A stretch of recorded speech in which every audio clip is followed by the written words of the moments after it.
Good morning and welcome to Roy Branson Legacy Sabbath School. Today we have an interesting and somewhat controversial, at least in my view, program. And I hope is going to incite an interesting discussion. But before we start this, I'm inviting Dorothy to start with a Bible reading and prayer. Thank you, Dorothy. The third epistle of John. The elder unto the well-beloved Gaius, whom I love in the truth. Beloved, I wish above all things that thou mayest prosper and be in health, even as thy soul prospereth. For I rejoiced greatly when the brethren came and testified of the truth that is in thee, even as thou walkest in the truth.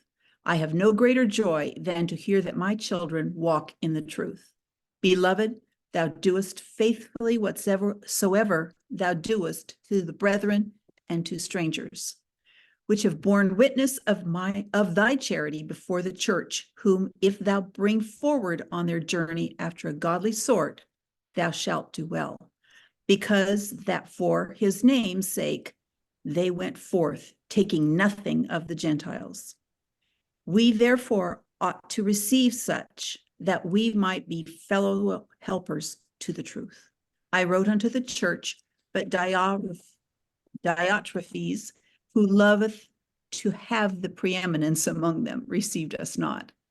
Wherefore, if I come, I will remember his deeds, which he doeth, prating against us with malicious words, and not content wherewith, neither doth he himself receiveth the brethren, and forbiddeth them that would, and casteth them out of the church.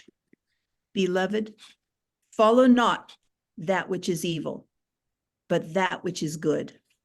He that doeth good is of God, but he that doeth evil hath not seen God. Demetrius hath good report of all men, and of the truth itself, yea, and we also bear record, and we know that our record is true. I had many things to write, but I will not with this ink and pen write unto thee. But I trust I shall shortly see thee, and we shall speak face to face. Peace be to thee. Our friends salute thee. Greet the friends by name. Shall we pray? Good afternoon, good morning, Lord. We want to thank you for another week.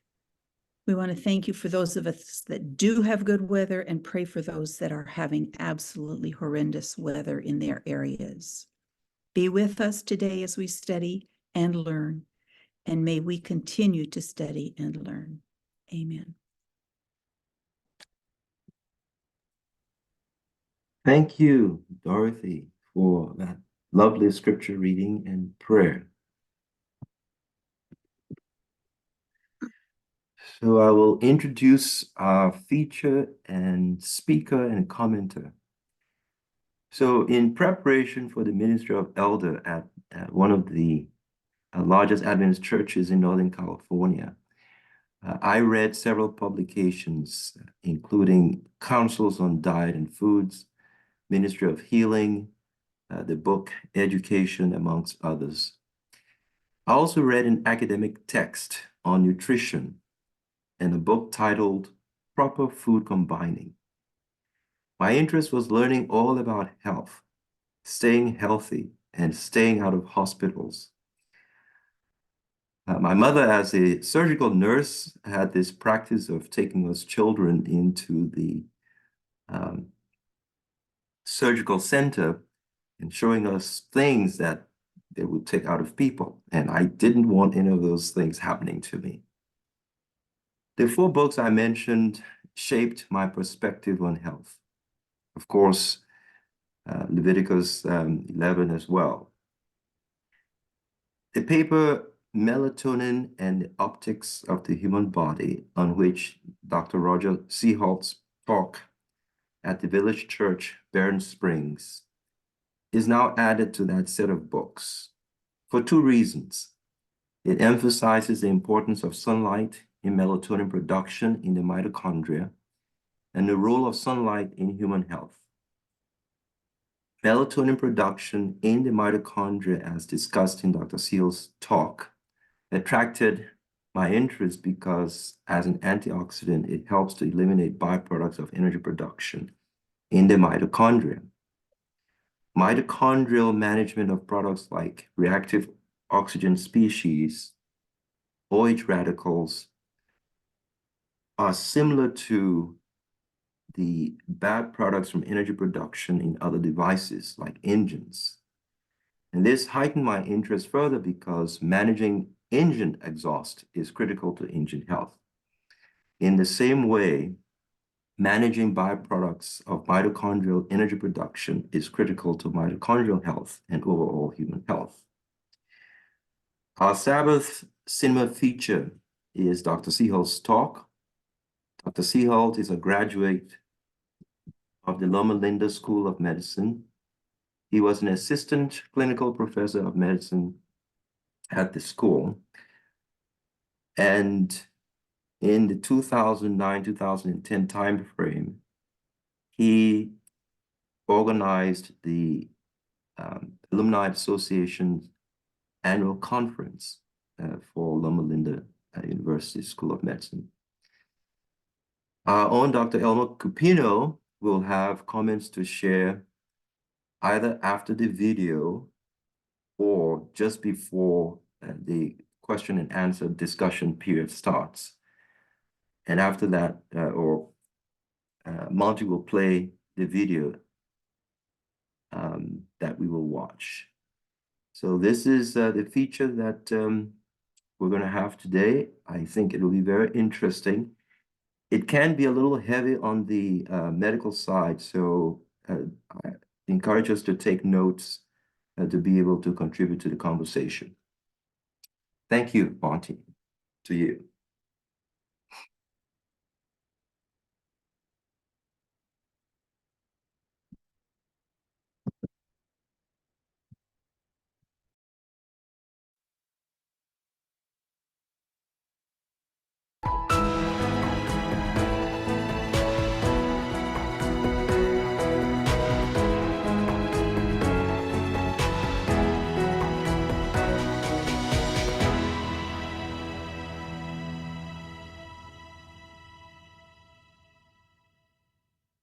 Dear Heavenly Father, thank you so much for allowing us to be here this weekend at the Village Church, giving us not only information, but also inspiration as well.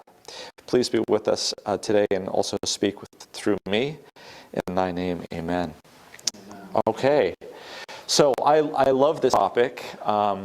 When I was, this was probably about 15 years ago, I was put in charge of the Alumni Association Conference. So every year at Loma Linda, we had APC, which was around March.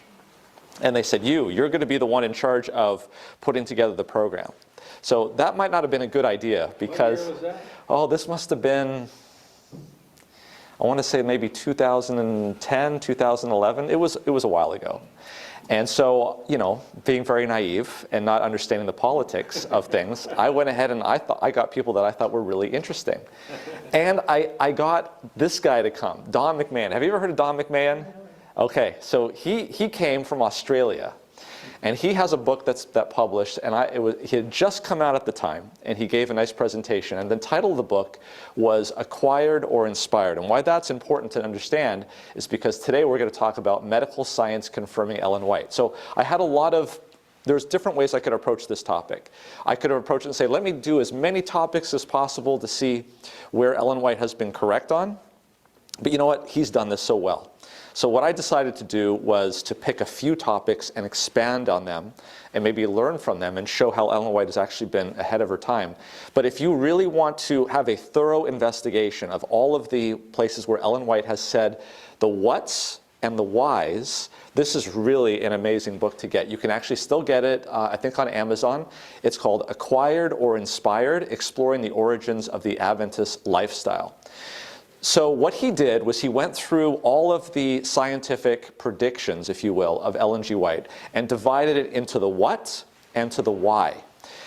And he noticed that her what accuracies were actually very, very high, but her Y accuracies were maybe a little bit less. She didn't understand maybe everything about science, and she tried to put it in terms that she could best describe with the education that she had back in the 1800s. Well, as interesting, as time went on, her accuracy started to improve. Isn't that interesting? So back in 1960, there was about a 60% accuracy, and as we got to 2000, her accuracy had gone up from 60% to 87%. It's kind of an artificial. Based on whose assessment? Based on general science. Okay. Yeah, so in other words, comparing what Ellen White says to the current understanding of science at the time, 60% accurate, and now as science is getting better and better and better, so is Ellen White getting better and better. You understand what I'm saying, right? So some of the things from this, this is not actually from the book, this is what people have said about the book. Ellen White's health statements were far superior, in fact more than 100 years ahead of any of her peers. So a lot of times she's accused of plagiarism, right? But the question is how would she know who to copy from? So you have Graham, Cole, Jackson, Kellogg, or Alcott. Modern medical science now recently reveals, now this is the current one, is that she's 97% accurate in her health statements found in the book Spiritual Gifts. She was also currently found to be 87% verifiable in her book Ministry of Healing. The trend reveals that in due time, these numbers will only continue to rise. Okay? How do they differentiate between accurate and verifiable? It had to do with the science, not her statements, to see whether or not something had actually determined whether or not that it had occurred. So sometimes the science hasn't actually gotten in because they're not, yeah.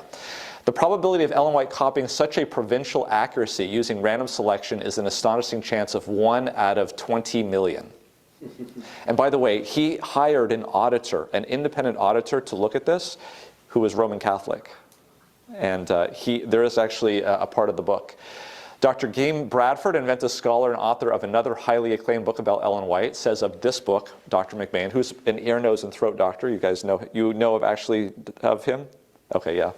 Don McMahon has done for the church a wonderful service through his research. If the reader will carefully examine his arguments, they will find he has developed one of the most powerful arguments that can be presented for the inspiration of Ellen White. When people read this book, they will be pondering the question, how could a relatively uneducated woman living in the 19th century be so right at a time when her more educated contemporaries were so wrong?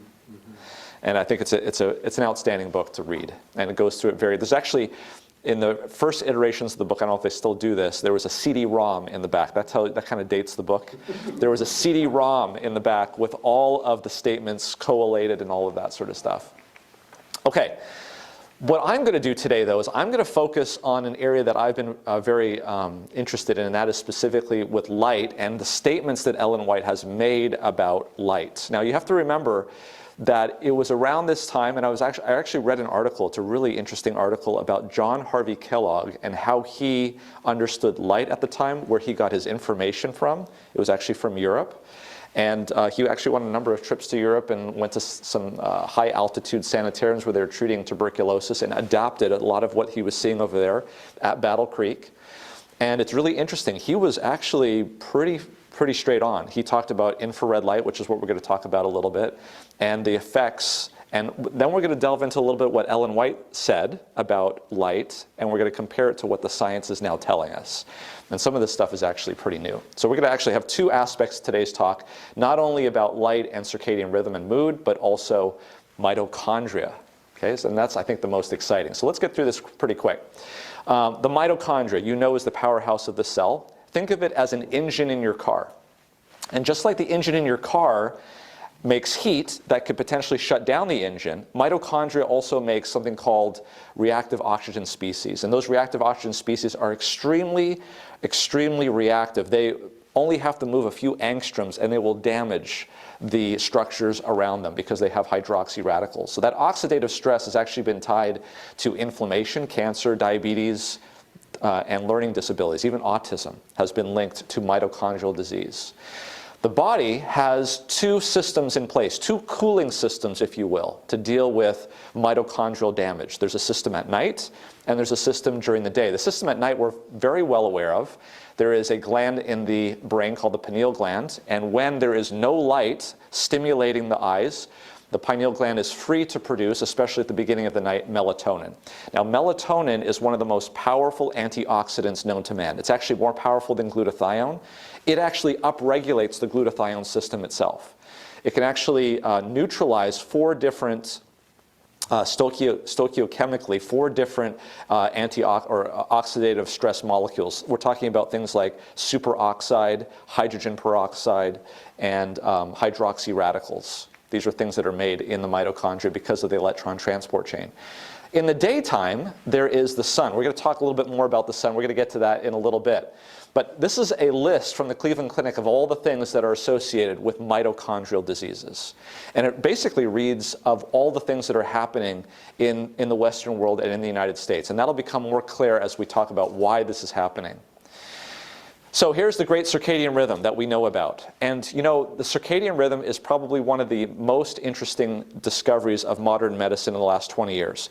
We are starting to find out that all of the studies that we have done on medicine, all of the studies that we've done on medical interactions, drug interactions, side effects of medications, they're all mitigated by when you give the medication.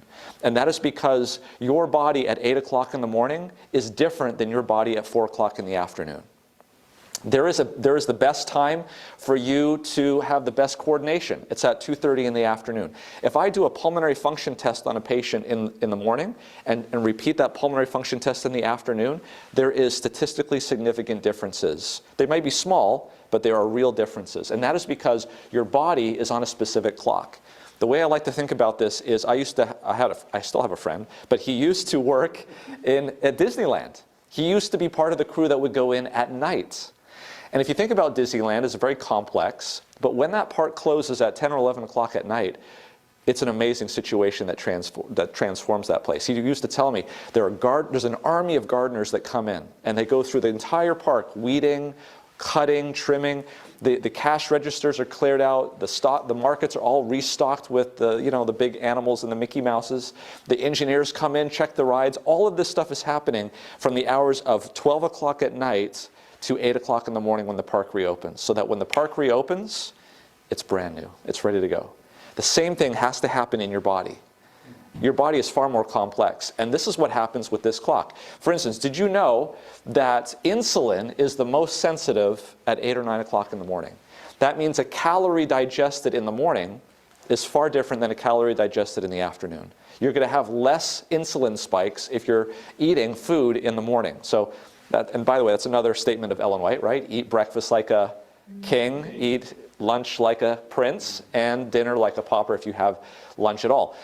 Key here, melatonin secretion starts at 9 o'clock at night. So in fact, the suprachiasmatic nucleus is like the conductor. This is the thing in the brain that determines what your circadian rhythm is.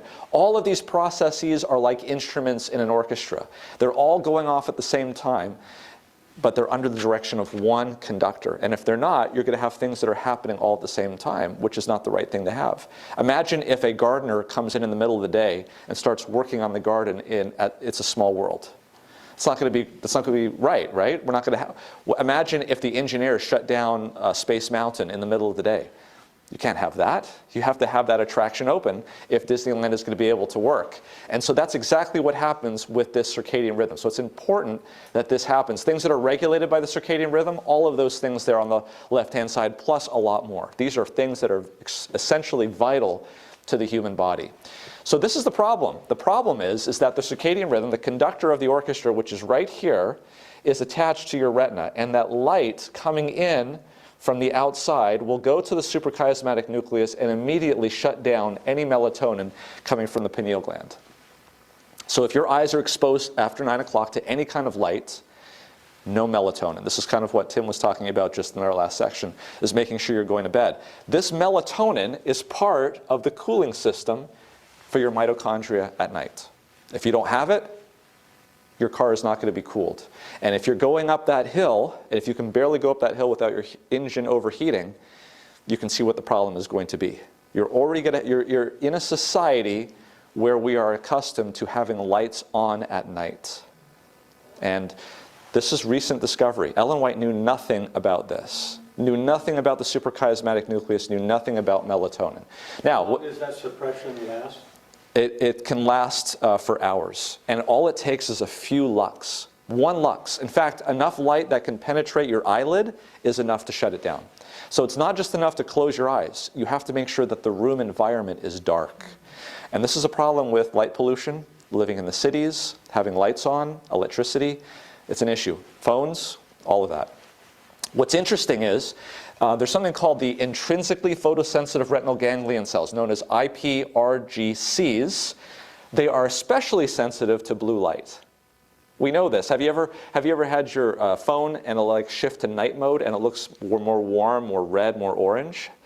It's a gimmick that's saying, okay, we're not going to give you as much of this blue light so we don't shut down your melatonin. In fact, it is more sensitive here, but any kind of light will shut it down. The other thing that's really interesting is that those RPGs are concentrated in the lower portion of your retina, not in the upper portion. And so you remember what happens when you see light? The image gets flipped, correct? So typically, it's light in the upper visual field that is going to be much better at shutting that down. Something that, for instance, if you were outside, where is most of the light coming from when you're outside? Up above. Okay? So I know people that are really into this stuff, and they will make sure that all of the lights in their house at night are down low, not up above. So night lights plugged in. And they'll make sure that they're red, not blue, okay? They're trying to, and they turn the lights down a lot. So it's almost like you're bumping into things. It may be a little bit extreme, but the best thing to do is simply just close your eyes, go to bed, make sure your room is dark. You'll get the best of that melatonin. So, light after sunset tends to delay your circadian rhythm by suppressing melatonin production in the pineal gland, and this causes your body to delay sleep onset.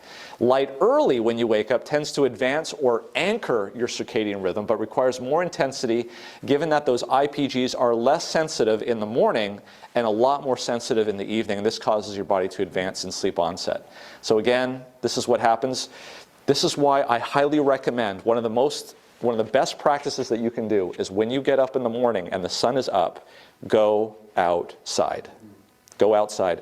The lux from the sun, early in the morning, about 100,000 lux. Inside, right here, if I were to measure the lux, it would be about maybe 50 to 100. And it's all dependent on the amount of lux that you're getting. So if you go outside and it's 100,000 lux, bright sunny day, you can get enough sunshine to anchor your circadian rhythm and get a good night's sleep later that night in about 15 minutes. Very important, yes. Is there any artificial form of that? Yes. Inside? Absolutely. So if you live in an area like here in Michigan where the sun doesn't come up until late in the wintertime, you can get a 10,000 lux light box on Amazon for about $20. You put it in front of you for about 20 minutes a day, 11 to 15 inches from your eyes.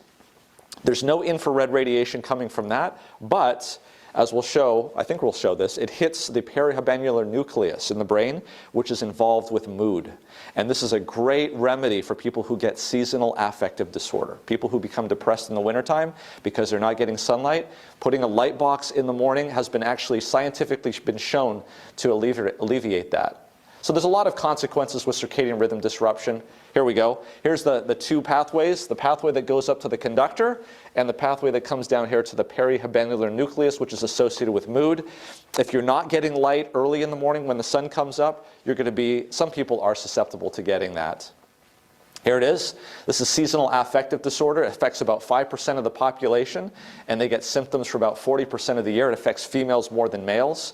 In a meta-analysis that looked at this, they found that, here's the meta-analysis, they found that light exposure early in the morning basically cures this disease. And so getting up in the morning and getting that light stimulates the perihabenular nucleus. If you're living in a place where you can't get it, getting a light box takes care of it. Here's the meta-analysis. Bright light, 3,000 lux hours. So what's 3,000 lux hours? It's 10,000 lux for a third of an hour. That's where we come up with the 20-minute formula. Okay? And you can see here multiple studies and meta-analysis, and the overall is that it favors the effect size of light treatment in seasonal affective disorder. What about bipolar depression? Same thing, adjunctive bright light therapy for bipolar depression. That light box in the morning, if you don't have it, if you do have the ability, getting outside into the sunlight is really important. Cortisol. Going outside in the morning when there is bright light is very important for a nice peak in cortisol early in the day. Having cortisol levels peak high at the beginning of the day is very important for the rest of the day, and it basically eliminates a lot of the negative health effects of stress. So people say, oh, cortisol is bad, it's bad. Yeah, it's bad if it's lasting for the whole day, but having a nice peak at the beginning of the day helps with your body for a number of areas, and exposure to bright light accentuates and anchors that circadian rhythm. So it peaks first thing in the morning, gradually tapers off. Obviously it goes away at midnight. And it sets the timing for melatonin release about 12 to 14 hours later, which is what you want. So in other words, doing something early in the morning of the day that you get up is going to help you sleep later that night. Okay? It's because of the circadian rhythm. And if you don't get up, then that cortisol pulse is going to be shifted later in the day, and that's correlated more with anxiety and depressive disorders. So bright light is a strong stimulus for adrenal production of cortisol, but the retinal photoreceptors are not sensitive in the morning, so you've got to get out there much more. It seems like it's unfair.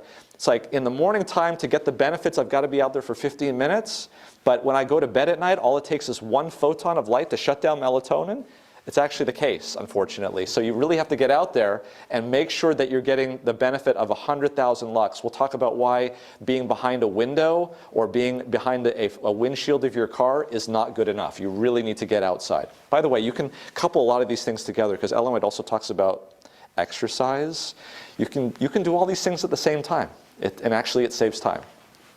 Melatonin builds throughout the day, but it is peaked when you go to sleep. Notice what it says here. Even a brief exposure to indoor lighting, like 100 lux, like what will be in here, or electronics, causes this pattern of suppression, though to a lesser degree, and light can still be detected on the retina through closed eyelids, sufficiently enough to shut down melatonin production.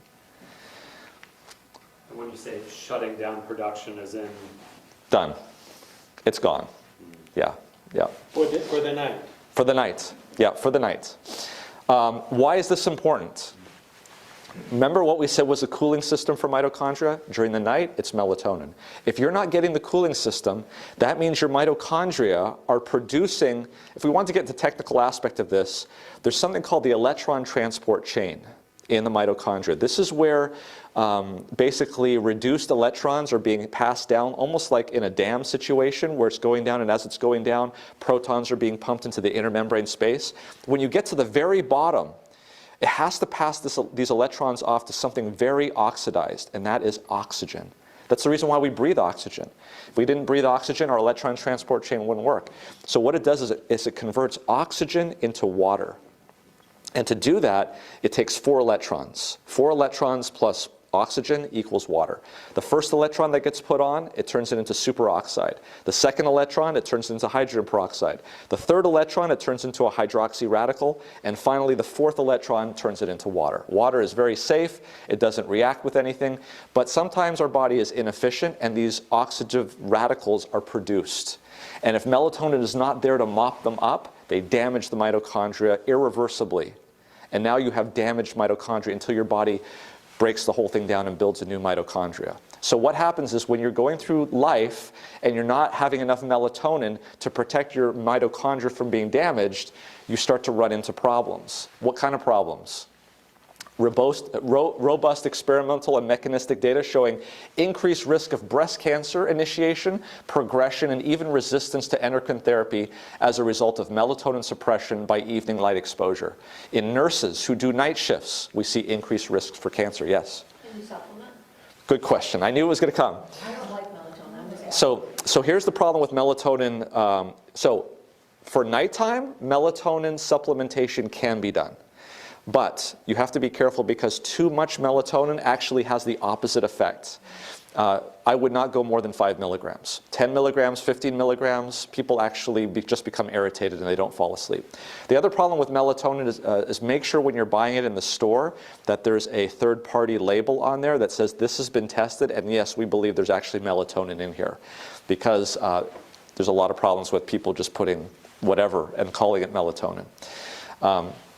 Here's an interesting thing. So people who are blind, in other words, the retina has been severed, So there's no suppression. The pineal gland can make all the melatonin that it wants. It will never be shut off, right? They actually have a lower risk of cancer. Kind of a proof of concept. Significantly reduce cancer. People who are blind not because they've damaged their eyes. They're blind from birth because there's no connection. They actually have lower. Specific type of cancers that are impacted the most? I'd have to go back and look. If there's the reference, they will tell you in there which kind of cancers. So how many people like to read at night? And you've got the books, right? You can open the book and have a soft lighting, or you can have those e-books. The e-books give off a lot of light. You may not be able to see this here, but here's the e-book in terms of the spectrum of light that comes off. Here is the soft light when you're reading just a regular book. Do you see the difference between those two? Now, watch what happens when they see how fast they go to sleep. This is how long it takes for the e-book person to go to sleep. This is how long it takes for the soft light to do it. You can see the difference there. 15 minutes versus 25 minutes in terms of sleep latency. And that has to do with melatonin. Melatonin getting suppressed. Again, here's more studies for breast cancer and melatonin regulation. Under highly controlled exposed circumstances, less than 1 lux of monochromatic light elicited a significant suppression of nocturnal melatonin. That's your cooling system. That's your cooling system. And again, here I'm just putting up titles of articles out there. Melatonin and cancer risk. Why the incidence of cancer is increasing. The role of light pollution. There's a lot of studies now looking into light, too much light at night, and the cause for cancer. Do you remember the thing there was a while ago about kids and night lights and leukemia? Mm-hmm. This is exactly what they were looking at. So suppressing melatonin at night in kids by leaving night lights on, they're not getting their melatonin. Even though it was low, it still impacted it. Potentially, yeah. Mm-hmm. So what should you do in the morning? Sunlight before 9 o'clock, if you can, depending on where you live, 30 seconds to 30 minutes. If you have full sun, probably only a few minutes is all that's necessary. You don't want to wear sunglasses. You don't want to be behind a window or windshield. It'll take a lot longer if you do that. If you don't have access to that, get the 10,000 plus lux lamp.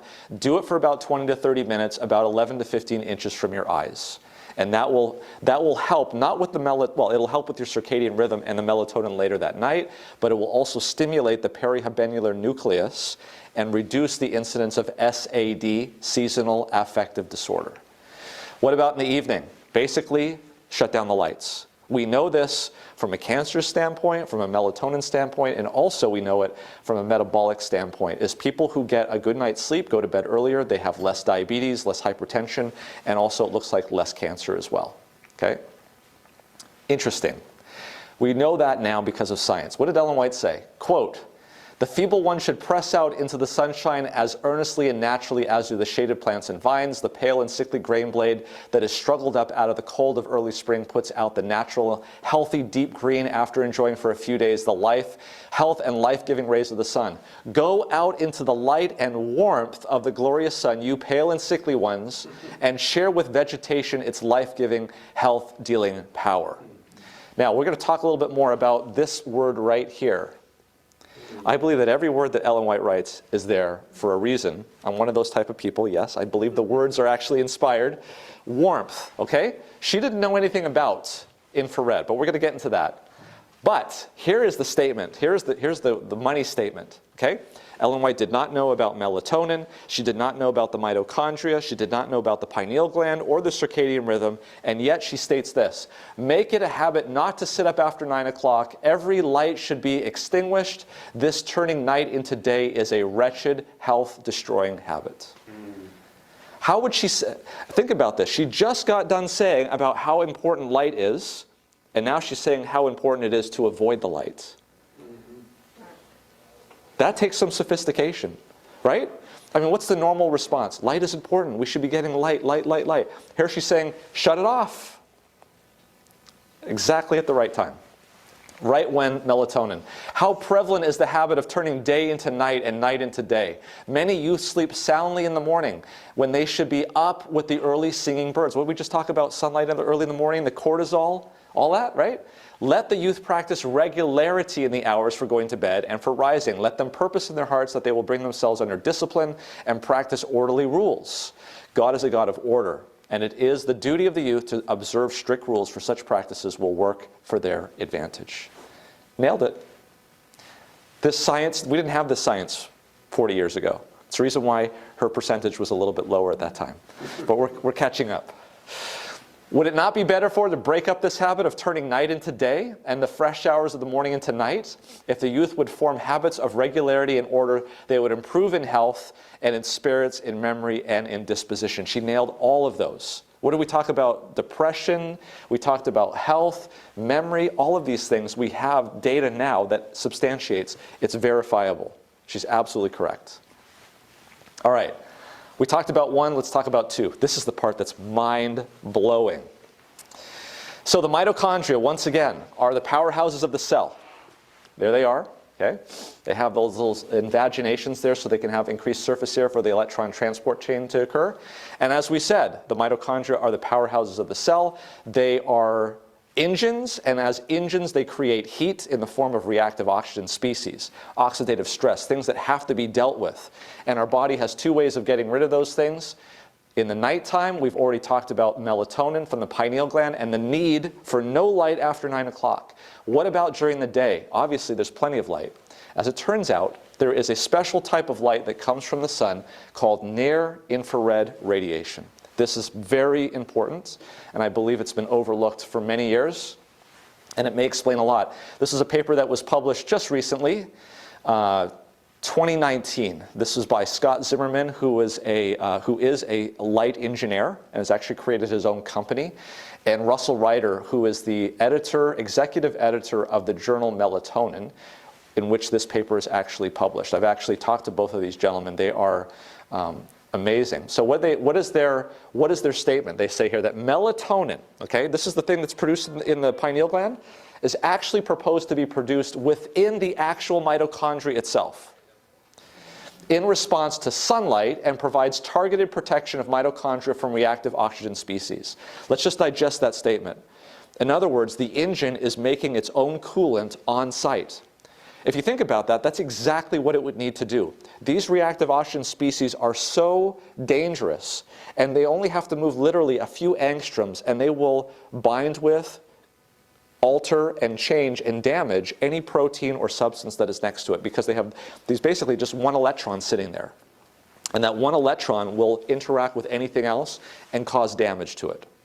Okay, that's why hydrogen peroxide is so good at killing. It's why our own immune system uses hydrogen peroxide to kill bacteria. It's the same reason why that the mitochondria need to be able to produce melatonin on site. And it seems as though, based on the evidence that they're showing here, that near-infrared radiation from the sun penetrates deeply down into the body, affects the mitochondria, and causes production of melatonin on site. They say here, it has now been shown that the mitochondria produce melatonin in many cells in quantities which are orders of magnitude higher than that is produced in the pineal gland. This subcellular melatonin does not fluctuate with our circadian clocks like we've been talking about before. This is there, it's intracellular, it's intramitochondrial, and it's dealing with it there on the spot. Greater than 95% of your body's melatonin is in the mitochondria. They say, based on optical and biological review of the literature, it is proposed that the NIR portion of natural sunlight stimulates an excess of antioxidants in each of our healthy cells, and that the cumulative effect of this antioxidant reservoir is to enhance the body's ability to rapidly and locally deal with changing conditions throughout the day. In this approach, the role of circulatory melatonin from the pineal gland, produced by the pineal gland, is to provide an efficient method of delivering supplemental melatonin during the periods of low cellular activity, nighttime, and solar stimulus to damaged or aging cells in both diurnal and nocturnal animals. While circulatory melatonin may be the hormone of darkness, pineal gland, subcellular melatonin in the mitochondria may be the hormone of daylight. Okay? So two cooling systems. A nighttime cooling system and a daytime cooling system. The daytime cooling system, because the mitochondria is so active because you're doing things, it has to be made on site.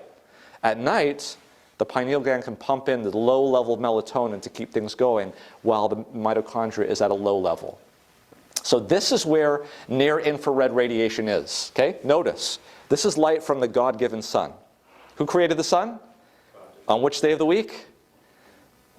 Fourth day of the week. Okay, so I'm putting the, science is not something we do on the other days of the week. Everything happens together. Let's put it all together. God created the spectrum. God created the sun, and the chemical reactions that are occurring in the sun are just the right type of chemical reactions to give this spread of light and radiation from the sun. 54% of the energy coming from the sun is in this spectrum, and you can't even see it. The majority of the energy coming from the sun is in this spectrum, okay? 39% is visible, and 7% is ultraviolet. We'll talk a little bit more about that. By the way, vitamin D comes from UVB right there, okay? Unfortunately, when you're on this side of the spectrum, that side of the spectrum is very easily blocked by our atmosphere. And so the only way ultraviolet light is going to come in is if that sun is pretty much overhead, between the hours of 10 o'clock in the morning and 2 o'clock in the afternoon. And during the wintertime, there's times here in Michigan, in the wintertime, like right around now, where the sun won't get high enough and you won't be able to get enough ultraviolet. But you know what? No problem here. Have you ever pulled up to a stoplight and there's like a guy next to you in a car and he's blasting his music? What do you hear? It's all the low frequency sounds, like boom, boom, right? This is low frequency light.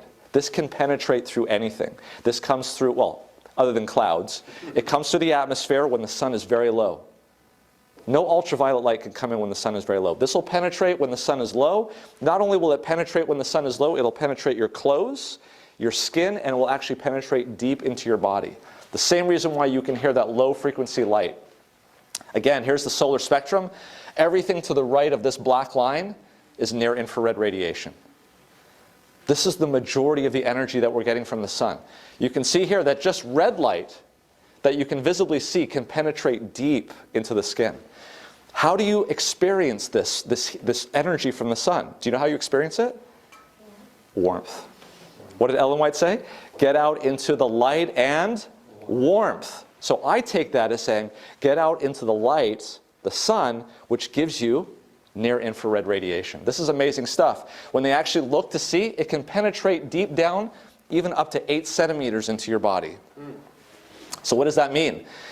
Have you seen this? When nurses try to put IVs into you, they'll use an infrared light so they can actually see the veins. What's happening here is that near infrared is penetrating through the skin. It's being absorbed by the blood in the veins, and then it gets reflected back and it makes it on an image so you can see exactly where the veins are. Dr. Fosbury, who works for NASA, contacted me after I did a couple of videos, and he sent me this picture of his hand with near infrared going through his hand. What do you notice about this? Take a good look. Vessels, Blood vessels, good. What do you notice? What do you notice missing from this image? bone. Exactly. Near infrared light penetrates through bone like it's not even there. Exactly, the skull. Do you notice you can't see bones there, right? Yeah, this is really amazing stuff. In fact, what they have done is they've shown that as you start to age, the number of cells in your body starts to go up and then starts to come down. The red is what they estimate are the cells in your body that can see near infrared light. That's a lot. That's the majority of your body can see infrared light. This is mind-blowing, literally mind-blowing.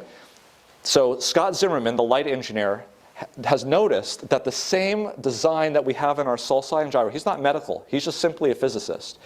This is exactly the same design that they use on jet planes to avoid detection from radar. They basically collect the energy and they distribute it inside and they distribute it so it can't go back. So in other words, near infrared radiation can penetrate your head, the skull. The cerebral spinal fluid around your brain diffuses the light everywhere, and then these sulci then corral the energy and project it down into the deepest portion. And what's this stuff here called? Is this white matter or gray matter? It's gray matter, and gray matter is very rich in mitochondria. So in other words, your brain is designed in a way that the mitochondria are put to the surface, that there is a huge amount of folds to increase the surface area. It is then surrounded with cerebral spinal fluid, which is a lens that diffuses the light, and the near infrared can penetrate your skull and give your brain nutrition. Yeah. Now, you're like, okay, wait a minute. Light penetrating through the skull? For those of us in the medical field, how many of you remember doing physical examination to be able to see whether or not the sinuses illuminate to see if they have sinusitis? This is what we used to do. We put a light on there and we would see that the sinus would illuminate. We'd know that the patient did not have pus. Here's another one where we put light on the maxillary sinus. We look into the mouth and we can see in the top of the maxilla, it's lighting up. That's visible light. That's penetrating through two aspects of bone, both the bone here on the surface and the bone in the bony palate. Okay? Now, if that didn't blow your mind, I'm going to blow your mind even more. Because if there's one thing outside that reflects near-infrared light more than anything else, it's green trees and shrubs and grass.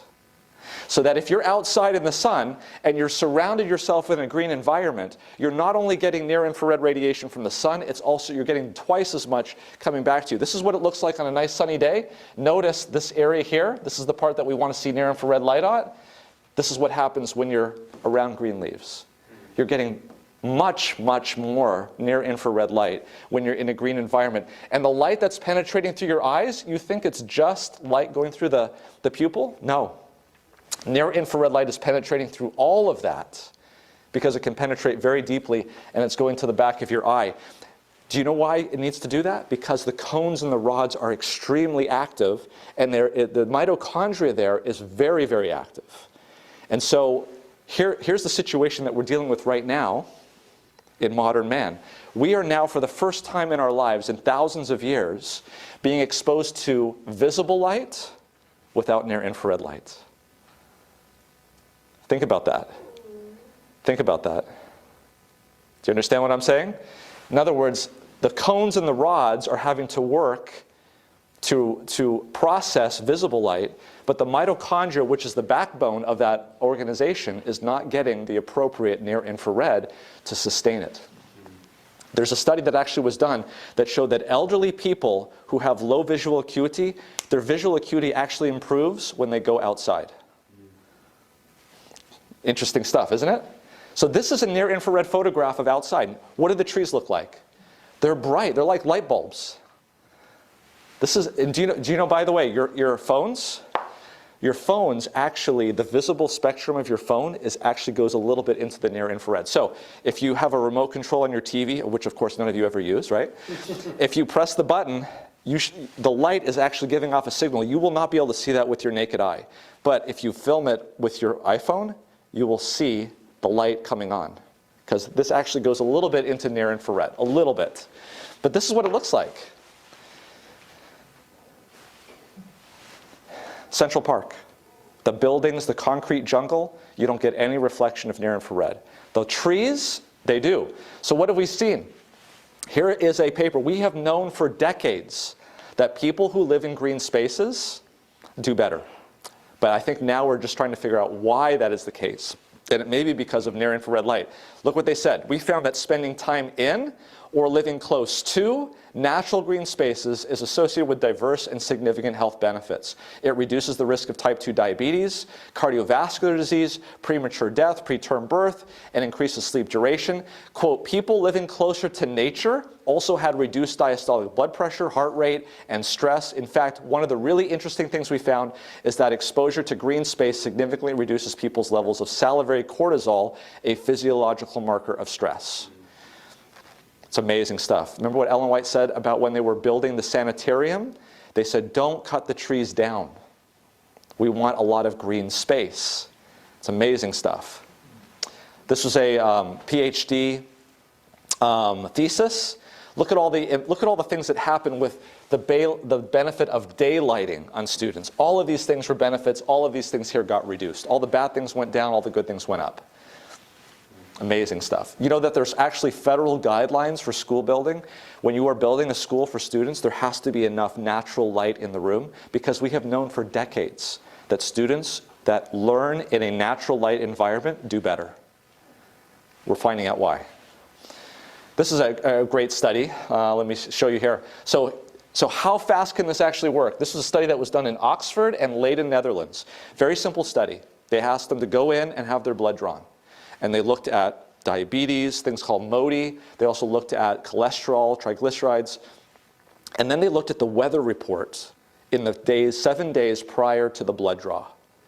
And they could correlate better scores with more sun in the 7 days previous. So in other words, this effect can work that quickly in 7 days. And those are the scores there. The HOMA scores, HOMA IR, HOMA B, insulin, glucose, it's all there. Bright sunlight, but not outdoor temperature. Okay, so here's another study that was done. This is actually by Fosbury again. He sent me this. This is actually about to be published. This is someone doing a glucose tolerance test. One is with red light. The other one is without red light. Notice what happens. This is measured in millimoles per liter. It's not what we measure in here in the United States. This is done in England. But notice that there is a higher spike in glucose when they are not exposed to light. And here, there's a shorter amount of spike in glucose when they are exposed to light. Basically, folks, is you should eat when the sun is out. That's the bottom line. We can see very clearly that our bodies are designed to deal with glucose and eating when the sun is out. So as much as possible, go outside when you eat. And maybe when you come home late at night and the sun is down, maybe that's not a good time to eat. All right, what about ionizing radiation? Look here, UVA, UVB, UVA is the bad stuff. This is the stuff that causes cancer. This is stuff you want to try to avoid potentially. But even then, they found that when people had melanoma, the ones that did better were the ones that had more sun exposure, interestingly. Okay, because their mitochondria, look at this. What were the things that were associated with decreased death in people with melanoma? High intermittent sun exposure, solar elastosis. Let's take that picture. All right. You good? Okay. This is the famous southern Sweden cohort. So they took 30,000 Swedish women and they followed them for 20 years. And they looked at over 2,500 deaths over that 20 years. This is what they found, that the women who had sun-avoiding exposure had lower survivals, and those that had sun-active exposures had greater survival. What about the brain? Okay, the people, both in multiple sclerosis and in the controls, the people that had the highest amount of sun exposure had the highest gray matter volume and total brain volume. Over what time frame? This was, Summer? it was a cross-sectional surface area. I don't remember over what period of time it was, but that's the reference. Yeah, both for multiple sclerosis and for controls. It seemed to actually be even more for multiple sclerosis. This is near infrared light and aging. So this is where they actually penetrate the brain with high-powered near-infrared light, and it showed an improvement in overall performance, mathematical processing, delayed memory, and right-hand motor function. Okay, COVID. Ready to blow your mind on COVID here. So you need to know that in your body, in all of your cells, there's something called angiotensin II, which is a pro-oxidant. And that gets converted into angiotensin 1,7, which is an antioxidant. We call this a 4-point switch in basketball. You steal the ball at one end and you score at the other end, okay? If you can drop the amount of pro-oxidants and convert it into antioxidants, if you convert your enemies into friends, that's great, right? Unfortunately, the enzyme that does that is ACE2, okay? And so what happens is, again, pro-oxidants is going to lead to increased reactive oxygen species. That the green arrow is bad. But angiotensin 1,7 is going to block reactive oxygen species. The problem is that when you get the virus, it blocks ACE2. And so what happens is you get more pro-oxidants, you get less antioxidants, and then of course the white blood cells themselves have pro-oxidants in them. And so you get this huge rush of reactive oxygen species. So imagine this. Here's your car with the mitochondrial engine, and you're having a problem going up the hill. Your car is overheating and you barely get it over the hill, okay? Now imagine what happens when COVID comes along. It's no longer a little hill, it's now a mountain that you're climbing, and there's no way that engine is going to get you up to the top without completely burning out. And that's what happened. So in other words, it's a stress test. How good are your cells? Are your cells able to withstand the antioxidants or the oxidative stress of COVID? Because what happens is that these cells that line your blood vessels become so damaged that they release platelets, they release von Willebrand's factor, and you get these microclots, which causes the hypoxemia in these patients. And so what is the treatment solution for this? Is to mitigate reactive oxygen species. That means that making sure you have melatonin at night from your pineal gland and making sure that you have melatonin from the sun during the day. Do you remember what we did in 1918? Mm-hmm. We used to get people where? Outside in the sun. We didn't know how, but we did. So let me nail down a couple of scientific points about this. If this is the case, we should see increased levels of oxidative stress in these patients. And in fact, we do. So at all levels of age, COVID versus control, we're looking at intracellular glutathione, which is a measure of antioxidants. So we want a lot. But notice that in COVID, at all ages, we have lower levels of antioxidant. In fact, as you get older, just normal, you're going to be more susceptible because you don't have as much antioxidants. All right? What about T-bars, which is a measure of oxidative stress? At all levels, in COVID, we had higher and higher levels of oxidative stress in these patients, both as you got older and also as you went from negative to COVID. Okay, what about damage? So F2 isoprostane is a measure of damage. Same situation. As you get older, you're having more and more damage that's accumulating as you get older, but also with COVID, it went up higher. So clearly, COVID is increasing oxidative damage. So it's really important that you have a lot of antioxidant systems in your body.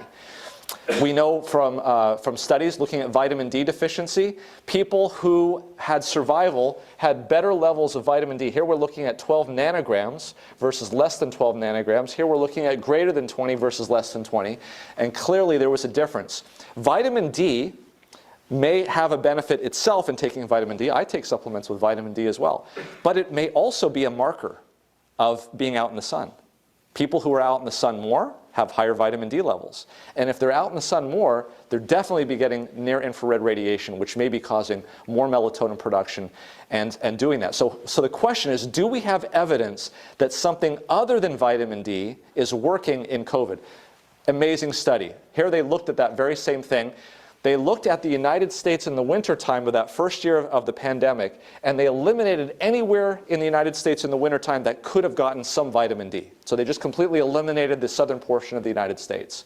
They also looked at England, which of course is pretty high up north, and amazingly they also looked at Italy. And what they found was that as latitude went up, in other words, as latitude went up this way, the mortality rates were the highest at the top. You can see here that as the amount of UVA increased, so not from UVB, but UVA, that the mortality went down. Okay? And then they also showed that happening in England and also in Italy. UVB, or is it itself? Exactly. So that's the question, is that they looked at UVA, but of course we know that even at these levels up here where you're not getting UVB, you're still getting NIR, because NIR can come in at any level. In fact, in the wintertime, the snow melts. Do you know why the snow melts? Because it absorbs near infrared radiation. That's the reason why. That's the only reason why snow melts in the wintertime when the sun comes up. So this is what they actually said in this journal. They said, in conclusion, this study is observational, and therefore any causal interpretation needs to be taken with caution. But notice what they said. However, if the relationship identified proves to be causal, it suggests that optimizing sun exposure may be a possible public health intervention, given that the effect appears independent of a vitamin D pathway. It suggests possible new COVID-19 therapies.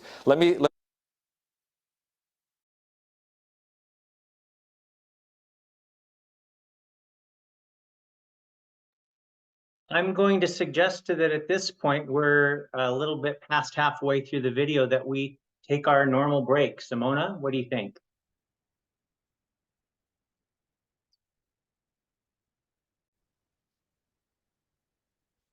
Monty, can you please continue with the video? Thank you. Let me tell you, it's not new. We've been doing this for a long time. This goes back to England.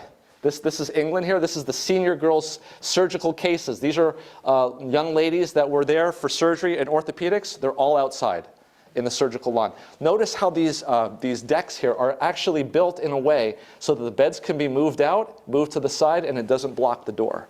They actually designed sun treatments into the actual facility that they were managing. Sun exposure, heliotherapy, very important. I knew a neurosurgeon that worked up in Washington, and she worked at the old county hospital in Seattle. And she said that if you go there, even to this day, there's a solarium that is there, a big solarium, and they used to move the patients in the wintertime under the glass so they could get sun, and in the summertime, they could actually remove the glass and be outside into the fresh air. You can always do it, but all right, so notice what Ellen White says. She doesn't know what a mitochondria is. She doesn't know what any of this stuff is, but again, what does she say? Go out into the light and what? Warm. To me, that's like, oh, wow. Do you see how that one word, that tells me that she was trying to say near infrared light. Maybe she knew what that was. I'm sure that there were scientists at that time. Maybe she was shown probably by in vision that this was an important aspect of the sun, and that it was felt physically by warmth. If you do this today, go outside when the sun is out, close your eyes. Even through your clothes, you can feel where that sun is, and it's because it's penetrating through all of that. It's amazing. Do you guys remember the incident that happened back in the 1990s when Sony came out with a night cam? It used near-infrared light to be able to see at night. And with a few adjustments of that camcorder, they discovered something not too savory, that they could actually see through clothes. And so they had to Sony had to drop that camera. It's because that near-infrared light will penetrate through and then come back. And this is actually the benefit of that. So this is where it gets mind-blowing, right? This is what near-infrared looks like on a summer day in Kansas. This is what we used to experience 100 years ago. This is what it looks like today. And the reason is that we get no infrared light from these lights. And the windows that we put on our homes are actually designed to filter out near-infrared light so that it's cheaper to cool the house down. You don't actually get it that way. So this is what the authors of that study showed. This is how much near-infrared radiation we got in 1800. This is how much we're getting today. Wow. Because of that. We spend 93% of our hours in America, 93% of our waking hours inside of a building. And we have LED lights, and we have windows that do not transmit near-infrared light. So if you... What percentage does it not transmit? I'll show you that. I actually have a slide. There's different types of glass. So let's talk about the lights first.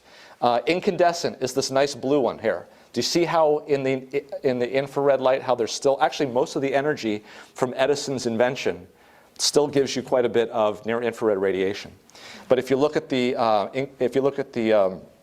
3000K LED, all of the energy by design is in the visible spectrum. And they're not good for you, right? Because migraines. They flicker. So if some people there is a flicker. And so Scott Zimmerman, I don't have any financial incentive, or I'm not connected with Scott Zimmerman in any way, but he is actually developing a light bulb company made out of LEDs that actually specifically give off in near infrared. His thing is called not just full spectrum lighting, but full biological spectrum lighting. And there's a number of them that are coming out with that. Here's the slide that answers your question. So this is clear glass that you would have in a home 50, 60 years ago. And there's different types of glass. There's high solar, low E. There's moderate solar, low E. And then there is low solar, low E. And now those are different amounts of near-infrared light that passes. One way of really figuring out really easily whether or not this is the case, when the sun is coming through, put your back to it and feel. Can you feel warmth coming through? The chances are that you're getting near-infrared radiation. There was a really interesting experiment. This was done back in the 1800s when they first discovered this. They wanted to figure out what the temperature of light was.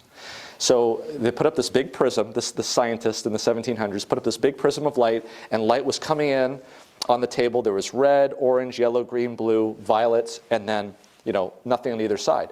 So what he did was he put a thermometer in each one of those lights that was shining, and then he put a control thermometer just on the outside of red as the control light.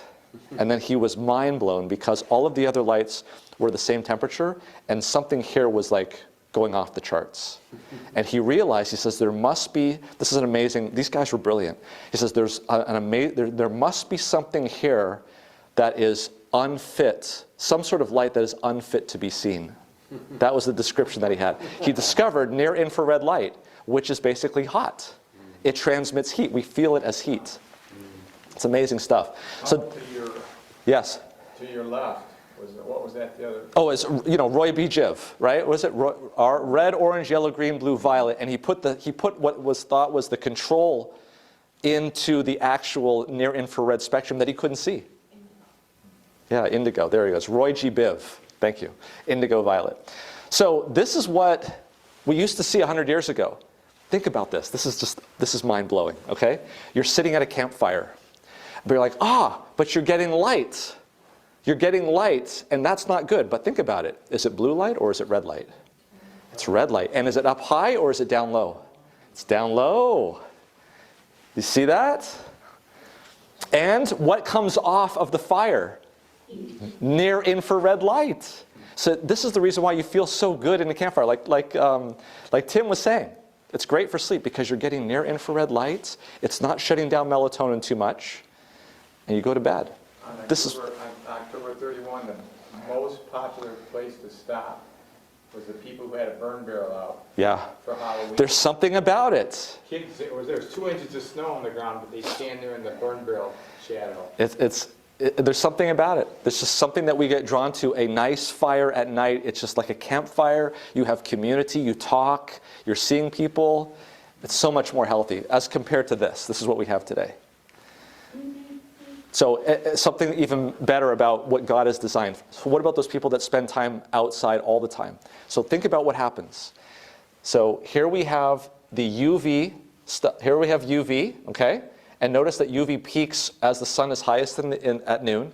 And this is what happens to NIR.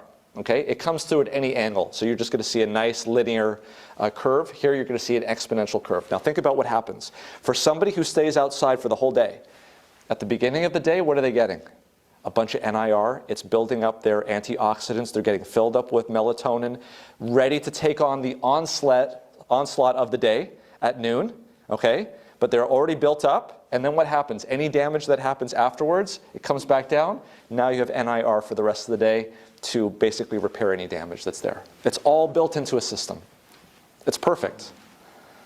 Sounds amazing. So what do we do? So be careful. If you decide to skip going outside and you just go outside at noon, you probably want to avoid direct sunlight exposure. So you can go outside and get the benefit of this. The sun is low in the sky. You know, if the sun is high overhead in the summertime and you don't want to get directly exposed, cover up. Put a hat on, cover up, stay in the shade. If you're in green areas, that light will reflect off and come to you. You'll get the benefit of that. You don't have to be in direct sunlight. You don't have to worry about getting cancer or skin cancer. So overall, what should we do? Get as much natural sunlight as possible, avoiding glass in between after waking. Exposure to low-level light. Avoid any type of light exposure after sunset, especially blue light. Okay, let's go through some quotes from Ellen White. Now you are educated on the science. Let's just quickly go through what she said about light, and you'll see this is amazing. Who can be but joyous in the glad sunshine, beholding the beauties of nature and seeing the evidence of the goodness of love of God in the lofty trees and the earth covered with its green carpet and adorned with beautiful flowers of every hue? Our wise Creator loves to see His children healthful and happy. Should we not remember God as we look upon these evidences of His love? Would we not be very ungrateful if we did not acknowledge Him in His creative works? It was the design of heaven that we should look through nature upon to nature's God and should adore our Heavenly Father for the tokens He has given us that He wants us to be healthful and happy. Those who are old enough should every day that the weather will admit have a portion of their work in the open air and sunshine. Children and women should not fail to spend some hours each day in exercise out of doors. Why does she say children and women? Because traditionally at the time that she's writing, they spent a lot of their time indoors. It was the men who went outside. They were getting plenty of sunlight. The women and the children were not, and they needed to do that. This has proved a great blessing to me, when in every feeble health I have occupied some time in my flower garden and among the small fruits doing light work, which has never failed to prove a success in recovering my health and overcoming depression of spirits. She even mentions the depression of spirits. She's getting light to the perihabenular nucleus. Yes? At the Adventist Village, we talk about Goodloe Harper Bell, who wanted to move to Bering Springs so they could have agriculture. There you go. And she actually talks about people, they're talking about how they're going to construct the sanitarium. They're like, oh, we're going to cut this down. They're like, no, don't cut the trees down.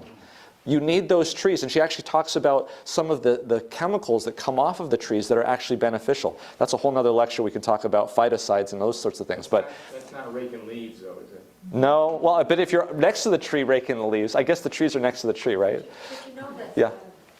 our infamous Bill Gates wants to cut down the trees and bury them. Oh, I didn't know that. Oh, yeah. Well, they're also making college campuses, and if I'm not mistaken, there was kind of a controversial submission architecturally for a building that would house students that was the most economical in terms of space. And what they would do is they would have screens, LED screens, with scenes of the outside on the screen. Yeah, very controversial, for good reason. There are but a few who realize that in order to enjoy health and cheerfulness, they must have an abundance of sunlight, pure air, and physical exercise. We pity little children who are kept confined indoors when the sun is shining gloriously without. If parents would dress their children for healthfulness instead of according to fashion, they would thoroughly clothe their limbs of their girls. So here's the thing about it. She talks about sunlight. The boys would have, their shoulders covered. The girls would not. And she's saying, let them go outside, cover them. It doesn't matter because the sun, the type of sunlight that we're talking about is going to penetrate through those clothes and it's going to keep them warm when they go outside on those days. So she says, the limbs of the girls as they do those of their boys, and let them outdoors in the spring, summer, and fall to sport and play as free as the lambs. This is what they do. Instead, what are we doing today? They're on, and I have kids too, it's a struggle. Turn it off, go outside. This is what I tell them. Turn it off, go outside. Go play basketball, go get outside into the sunlight because it's really important. Do not close the blinds you have your windows draped with. Remember now, this is back when they had regular glass, okay? Drape with 1 or 2 curtains to shut out the beautiful sun that bears health and cheerfulness in its bright beams. Parents, do not close the pleasant rooms in your houses from your children and open them merely to visitors. I have been in many houses where the best rooms were kept closed by blinds and curtains, so that not a ray of sunshine could brighten, gladden, and purify the rooms of the commencement to the close of a week to the close. This choice, closed rooms deprived of the health-giving rays of the sun, seemed like a damp cellar. A chill seemed to penetrate me as I tarried even a short time in these beautiful rooms, too precious from even the rays of the sun to be admitted. There is a benefit to having sun. No room in the house should be considered furnished and adorned without the cheering, enlivening light and sunshine, which are heaven's own free gift to man. If rooms are closed even one day, excluding these precious blessings, be they bedrooms or parlors, no one should be invited to occupy them until they have been thoroughly ventilated and the rays of the sun freely admitted. This is the only way rooms can be kept free from impurities. That's pretty... Mycotoxins. Mycotoxins, yeah. So fungi, yeah. This is the only way rooms can be kept free from impurities. The air in unoccupied rooms may be cold, but this is evidence that it is pure. How many times do we are so set on energy conservation. Everything is ruled by energy conservation. Everything. Do you guys know who Joseph Allen is? Joseph Allen is a professor in the Chan Harvard School of Public Health. And he is he's the one that invented the term sick buildings. He's the one that invented the term forever chemicals.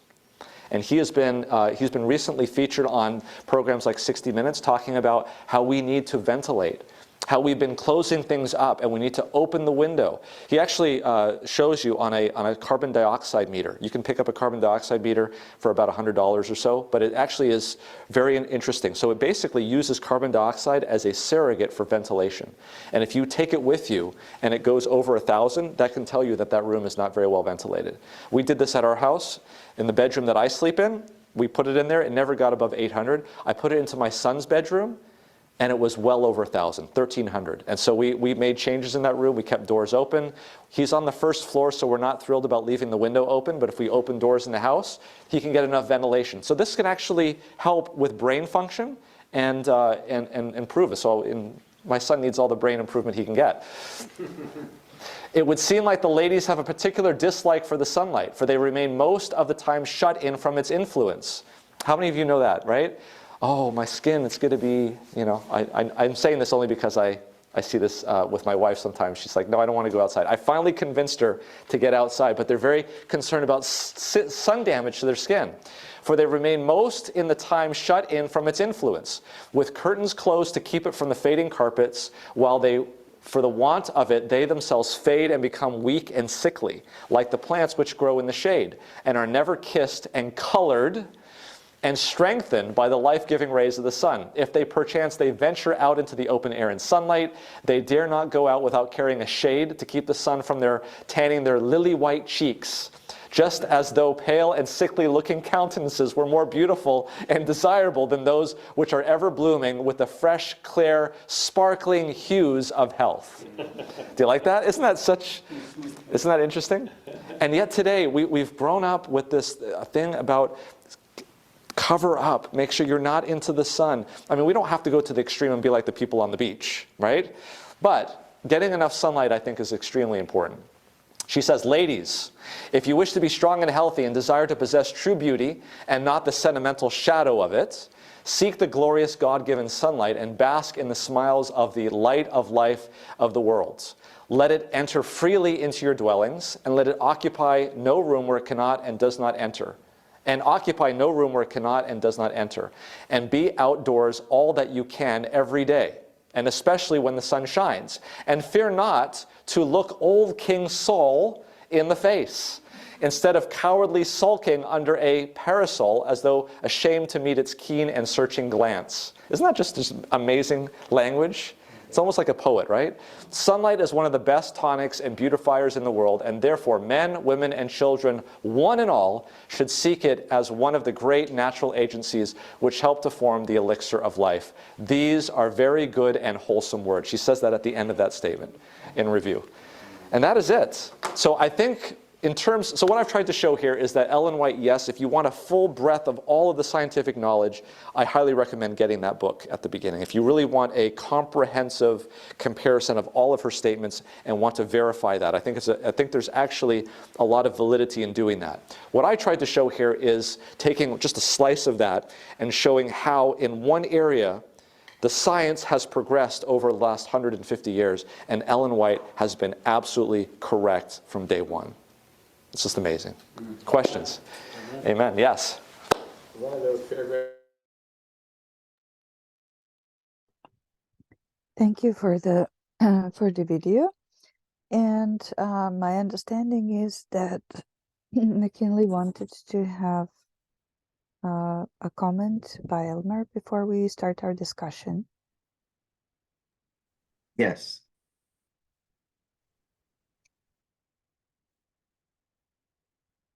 No doubt, Dr. Seheult gave an impressive update on melatonin.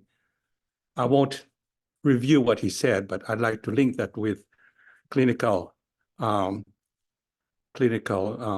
management in regards to psychiatric disorders, because there are a number of psychiatric disorders that share common complaints.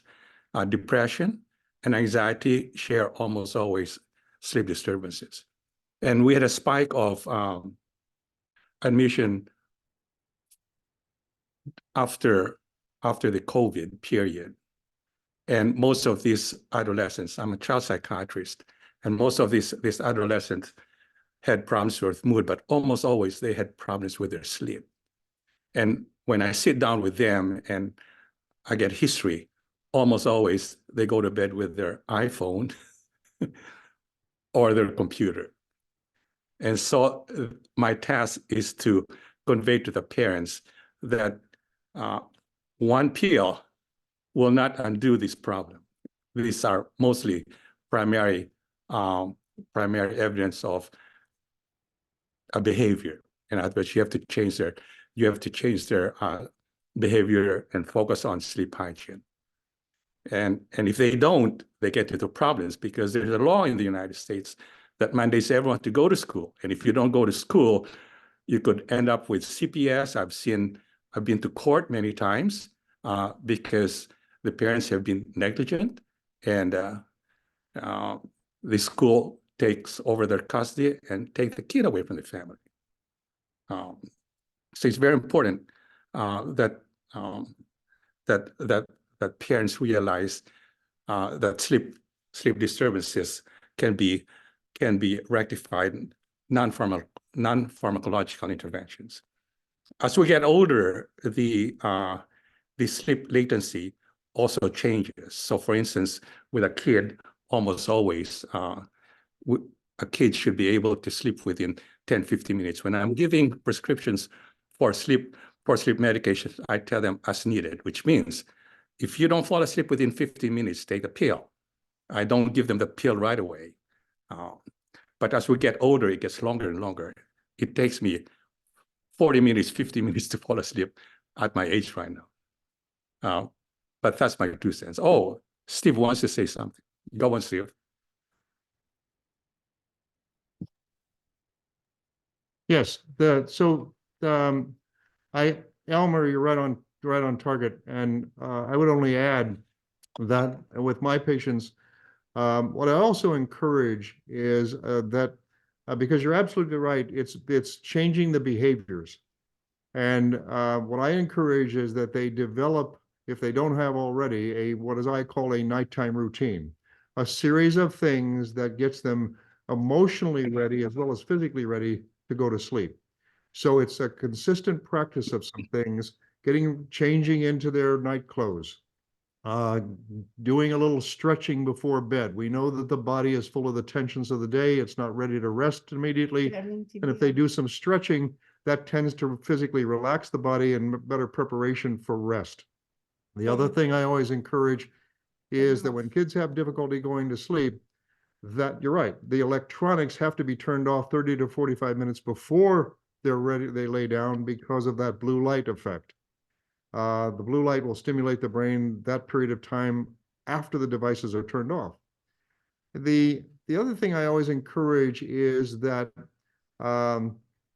there are applications out there that they can put on their cell phone or their laptop that have what are called white noise and brown noise. We know that those frequencies of white noise and brown noise are relaxing and have been proven to help engender rest and sleep. So I always encourage them to make use of those kinds of applications as well. But it's the consistent practice of a standard bedtime and these behavioral practices that make a huge difference, because you're absolutely right. What happens is these kids stay up late till all hours of the night and morning, and then they're not ready to get up in the morning to go to school. And things get all off the rails at that point. And as a result, then they're incapable of what I call winning the morning. Because the morning things are, how they start their day is really absolutely vital to the way that day's going to basically pan out. Okay. So that's the only things that I would add. Very good. Thank you. Yes. Yes. Thank you both. And Monty is now going to lead our discussion. I don't see any hands yet, but I hope that there is some interest in the subject that we just listened to, and that maybe some of the questions and comments would be of interest to all of us. Thank you, Monty. Yes, I'm watching for hands. I see Anastasia. You're on. It will be a quick question. So nice to see you, Elmer, and to see you in person. And Dorothy, thank you. Is there such a thing as biological clock? With my 2 sons, the first one was very much like what my inclination was, which is stay up and do a lot of my writing work and research and everything at night. And I would like to sleep in at least till the sun comes up, or if they would let me, and if I didn't have to work, I would probably sleep in. Well, my first son as a baby, that was it. He would sleep in, but he could stay up, whatever. And we struggled with him as he was growing up, little by little, so that by the time he was school age, he adjusted. With my younger son, Alex, very much like his father. As soon as the light came on, the sun came up, and then he would go early to bed and all this. Very different. So is there such a thing as a natural biological clock for each one of us that is different? Well, actually, the natural biological clock is 24.18 minutes, which means if you allow this to go on, we will be out of sync sometime future. So it's very important to go out, just like Dr. Seheult said, it's very important to go out because the sun rules the day. Right. So our biological clock really is more than 24 hours. Okay. So we go out. I know with the kids, we raised 2 boys, and it was a constant struggle. But I had a rule: no computers in the bedroom. Right, right. Computers have to be in the living room. So Right. at 8 o'clock, 9 o'clock, when they go to their bedrooms, there's an argument. When you argue with a kid, you've lost the battle already. Yes. You're not supposed to argue. You're not supposed to argue. They should know their boundaries, and they should adhere to those boundaries. Yes, yes, yes, that worked for us too. Thank you so much. All right. There's room in the queue for someone else. Simona. Well, I'm going to answer Anastasia's question. Yes, different people have different biological clocks in what we call morning people and evening people, right? So some people are more active in the morning, some people are more active in the evening, some people are more creative in the morning, some are more creative in the evening.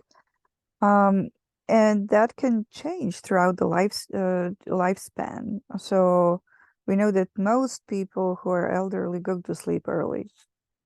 They go to sleep early, they get up early.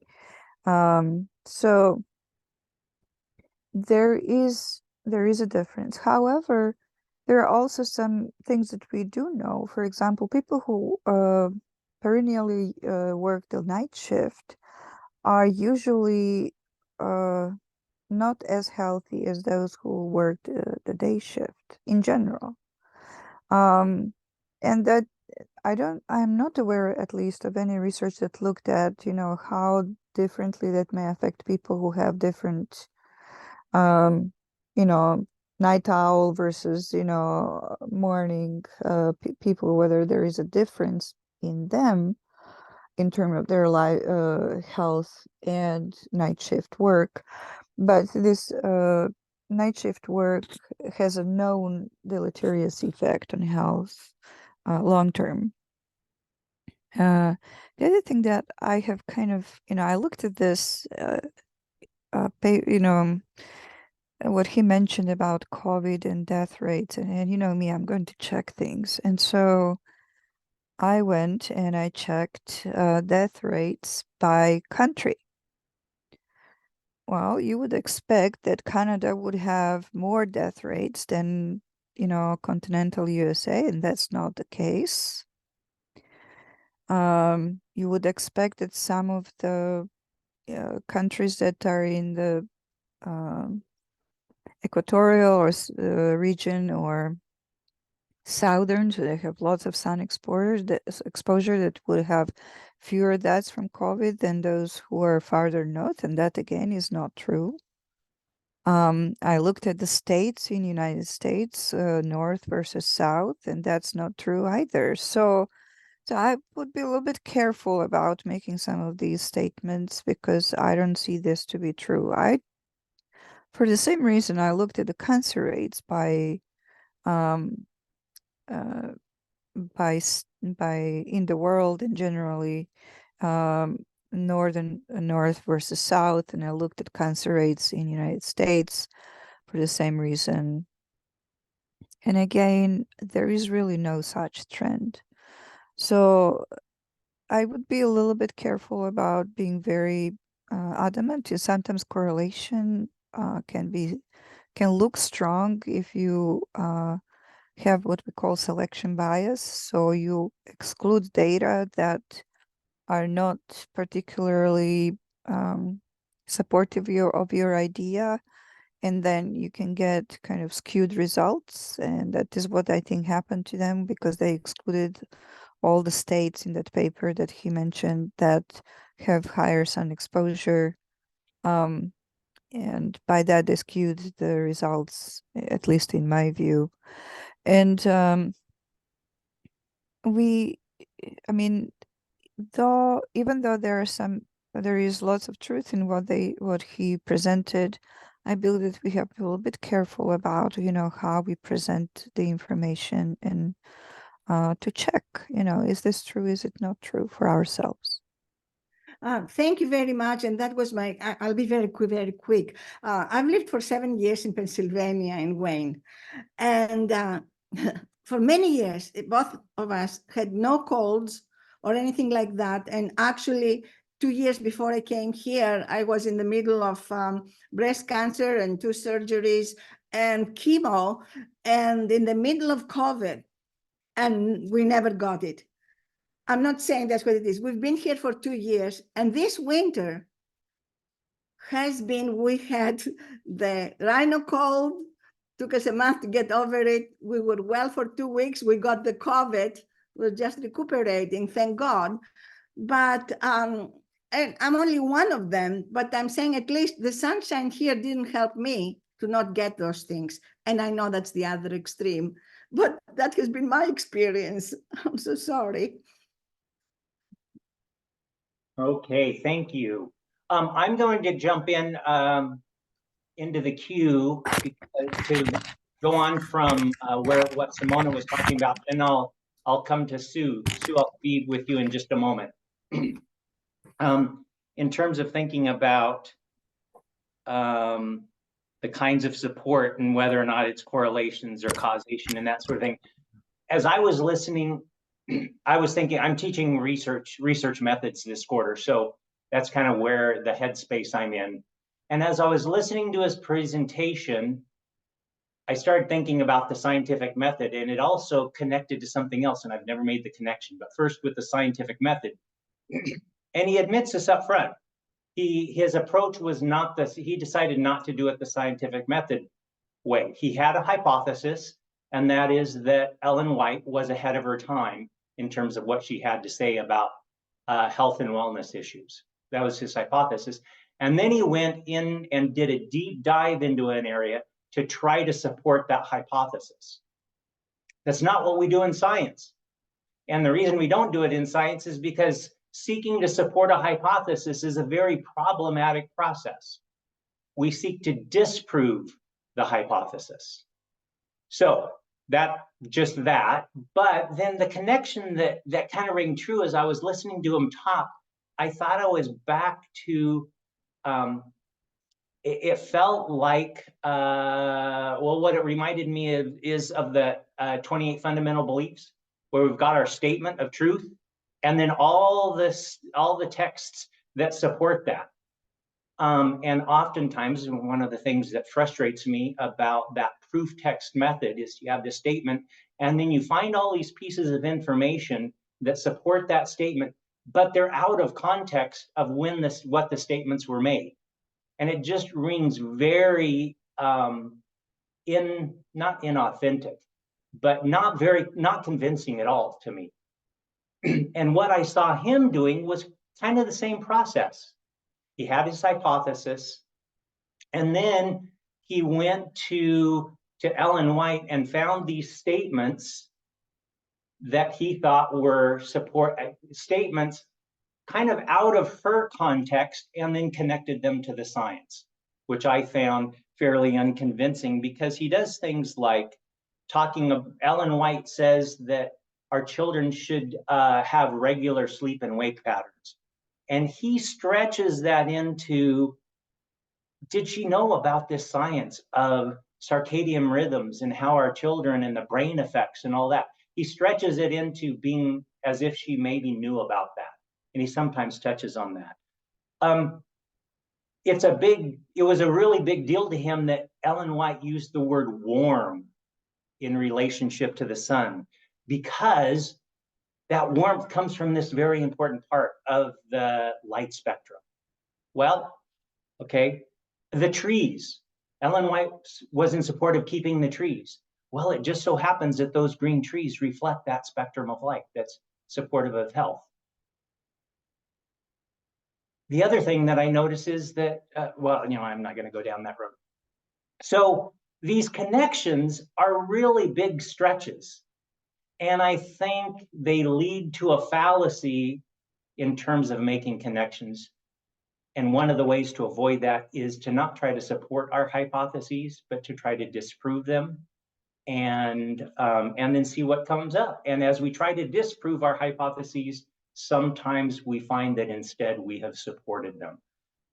And we're a lot less at risk of making the kinds of mistakes that I think he was making, where we actually stretch connections rather than build accurate connections. With that, I'm going to go to Sue, and then I see Ed is up as well. Sue. I was just wondering, in regarding to the circadian rhythm, we've been told people have different circadian rhythms. So, and they say adolescents, they're really not ready to go to sleep till about 10 o'clock at night in general. Is that correct? I mean, that's what I hear on TV.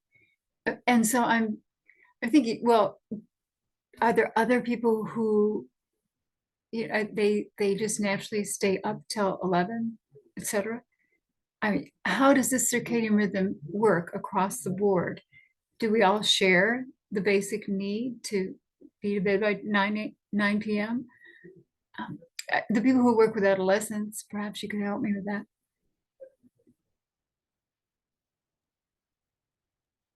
Good question. Those who know, yeah, jump in. Elmer. Yes.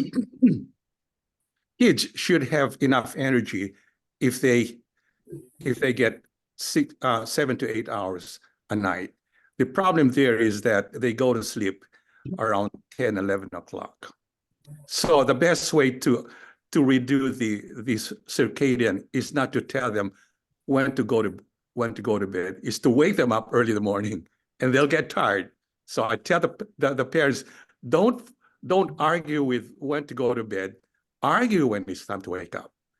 And if they fall asleep, then it will reset itself. And that's what I tell my patients. Okay. Also, I want to follow up on the cancer.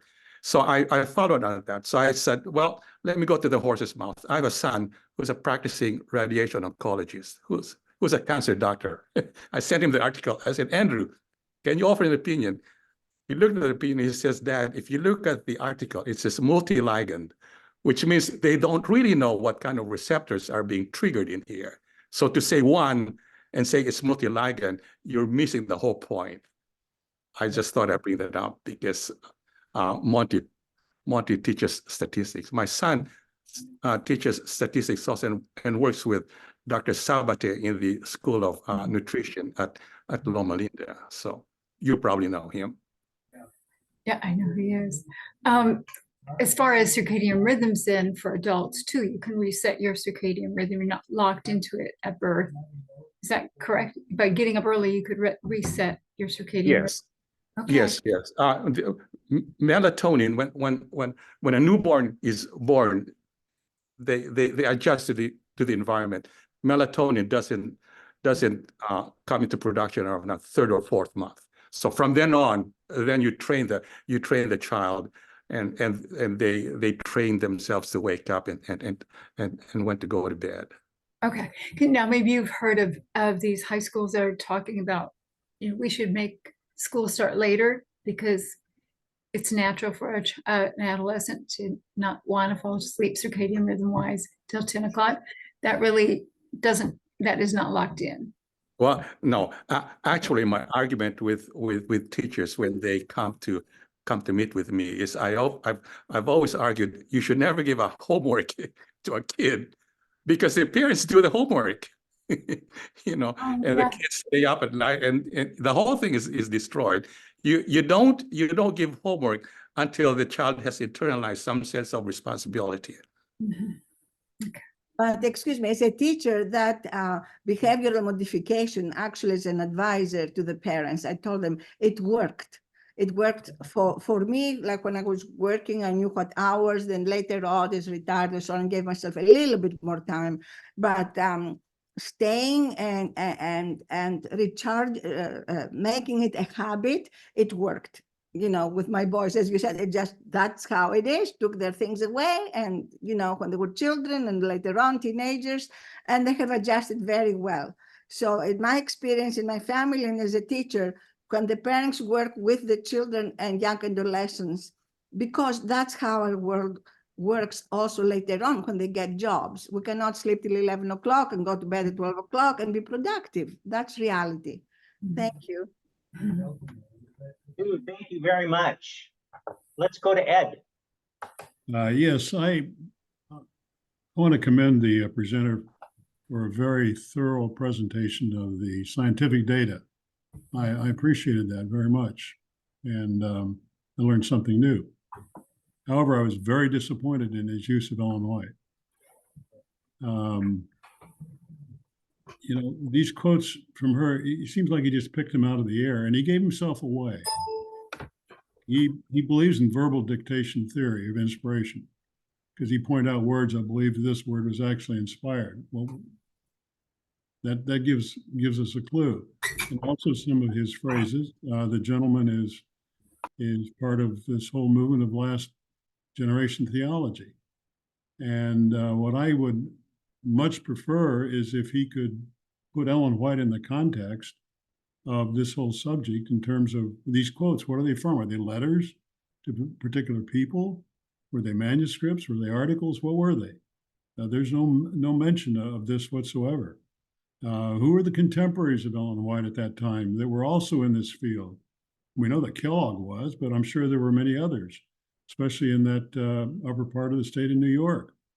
So I liked the presentation, but I, on the other hand, was somewhat disappointed. Thank you. Thank you, Ed. I have a comment. I have, All sorry. right. I want, McKinley, just a moment. I want to support what Ed said. I think it was kind of in support of mine. I did enjoy the scientific part. And so one question would be, what was the goal of the presentation? Was it to give us that scientific presentation? And it seems to me, no, it was to support the hypothesis with Ellen White being ahead of science. And in that way it failed, but I think in terms of a presentation on melatonin and getting into the science there, I would agree with you. I thought it was quite successful, that one. McKinley, you had something you wanted to go to Simona. Yes, thank you. I can't see where I can raise my hand on this thing, but anyway, thank you very much. So I have some big picture comments. When I first watched the video, I didn't place much emphasis on the speaker's efforts to connect the researcher, Mrs. White's statements. I was more and am more interested in the energy and health implications. I suppose that's because of my interest in energy there. I'm still assimilating the information from his talk and the underlying technical paper, and I think that's the key. I think the underlying technical paper is very seminal. And as I mentioned in the introduction, I would place it in the same category as this book that I referred to, Proper Food Combining, and some of the information out of Council on Diets and Foods. I think it seems that the research connecting sunlight exposure, the near infrared part in particular, to many health implications is only now occurring. For example, Simona mentioned not being aware of a study about how night shift work might have health impacts. There are several National Institutes of Health studies. No, sorry, that's not what I said. Okay, I wrote the comment down, but let me just I said that I don't know whether there are any studies that looked at the impact of night shifts on people who are naturally night owls versus early risers. That's a different thing. Okay, thanks for the clarification. Anyway, one of the things that came out of this talk for me as I tried to find the many references the speaker highlighted in his talk. Again, just set aside the Ellen White references for a moment. One of them was this connection to breast cancer. I had not known that night shift had a potential to be correlated to breast cancer, and other forms of cancer, for example, colorectal cancer in people. So for me, this explains a lot of the pathologies, my engine analogy referred to earlier in the introduction. The fascination for me is that when combined with dietary and lifestyle choices, I think society has a good sense of why people get sick and what some of the interventions could be that would minimize a lot of the pathologies that we see in society and therefore the health costs impact on people. So the Ellen White part for me was incidental. I think the research part, particularly the paper by Zimmerman and I'm not going to remember the doctor's name, from the University of Texas, I think are the really, really big takeaways from me that folks in the medical industry and profession need to really pay attention to, because as far as I know, and looking at the literature review from the underlying technical paper, there's not much that the medical community has done to draw these connections between mitochondrial melatonin production and the potential mitigation of mitochondrial diseases. Thank you, McKinley. Yeah, it sounds like you're kind of in line a little bit, at least on Ed and I enjoyed that portion of the presentation. My frustration was it didn't seem to be his primary purpose. Simona. I'm just going back to the question that Anastasia has asked, and so I went and I checked some of the science related to sleeping schedule in teenagers.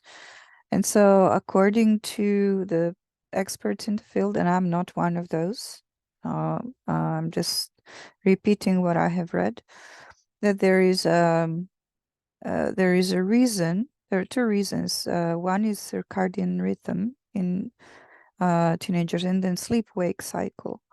And so what happens in teenagers is 13 to 18, 19, is that their sleep drive, or the feeling that they need to get some sleep, takes longer time to develop. So they start feeling tired later in the evening. And second, their body starts producing melatonin later in the day than in adults. So if you would leave teenagers completely on their own without any effect of cell phones or computers or anything else, just their natural body inclination would be to sleep at least 8 hours or even more per night. They would start later in the night, 11 or midnight, and then they would sleep until 8 or 9 o'clock in the morning. That would be their natural sleep cycle for a developing human being at that age. So when the school starts early, that makes it difficult for them to actually be emotionally and mentally present, because they're tired. They just didn't get enough sleep. And so that's part that kind of makes things worse. And then as they accumulate this sleep deprivation through the week, then they come to the weekend, they sleep too long hours in the weekend. That changes the hygiene, sleep, hygiene of the sleep. And so a bad habit that is, trying to catch up with sleep on weekends. And then it kind of continues throughout the weeks and months and years. And that's the reason why there is this drive to start school later for teenagers, so they can be actually more present and actually learn something. Thank you. Thank you, Simona. Yeah, interesting perspective. Thank you, Simona. That's very interesting. I do not see any other hands at the moment. I'm going to go ahead and then watch for hands, but I'll reflect a little bit, Simona, back on what you were talking about with night workers. And you weren't citing some study, and it wasn't a dogmatic statement about it, but you said that you had heard, or your understanding was that it's night shift work is hard on human health. And that wouldn't surprise me. I'm not familiar with the research on that either. But as a social worker, we don't just focus on the mind or the body, but also a heavy emphasis on the environment and the influence of the environment on the overall experience of a person, of our client. And if you think about a night worker, they are working against the flow of the entire society. And that has to be, I would think, I don't have scientific studies, but that would be hard on a person's health, I would think, to be bucking the system day after day after day, and probably a lot of unhealthy things done in order to try to synchronize with that system at the same time when there's no way you can because your schedule forces you not to. So anyway, Yeah, there is a very well-known cohort of nurses because, as you know, nurses often work night shifts, where they did lots of this research about the impact of night shifts on health, and not just cancer, but also cardiovascular health, diabetes, and so on and so on. And so the effect of chronically having night shifts. So this is not just being up one night or two nights. We're talking about people who work night shifts regularly throughout a lifetime. And the detrimental effect of that is a well-known thing. But there are lots of other issues that people don't take into account. This is, when you're working night shift, everything is shifted. The time when you eat, the time you're awake, time when you sleep. Generally, people who work night shifts don't sleep as long hours because they're sleeping during the day when your body is more inclined to be awake. And so there are lots of contributing factors, and that's why I'm saying, correlation is not the same as causation. We can see the effects, but we may not understand what is the reason for it. And we have to be a little bit careful when we are making these statements. But again, I'm not aware. That doesn't mean it doesn't exist, but I'm not aware of research that looked, what happens with people who are naturally inclined to wake up early and then are forced to be on a night shift versus people who are naturally inclined to stay up late and are forced to be on a night shift. I'm not aware of that research. So that would be, I think, that would be an interesting thing to see, I believe. Yeah, I would think so too. And Simona, related to the other topic about teenagers, it's not the same, but a related thing. If we're talking about, you described how maybe a natural rhythm for a teen, for an adolescent, is later in the day, but we have this school system, and maybe so some rebel against that, and they're late to school, et cetera, and go to bed late. What fits naturally for those who fit in, they're shifting. And so what is the impact of shifting away from your peers in order to fit with that system? There again, we've got two groups, and the groups can be out of sync. I was that way in college. I'm a morning person. And so, but I was in a college dormitory, and I was actually the head RA of the dormitory. And I'd get up at 4:30, 5 o'clock. But I went to bed at 8:30. Well, most of the people in my dorm weren't even in the dorm by 8:30.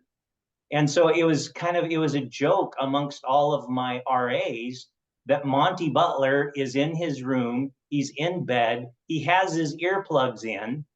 And so if something comes up, you've got to bang on his door really hard in order for him to hear you if you're going to get his attention after 8:30. Because room check didn't happen until 10.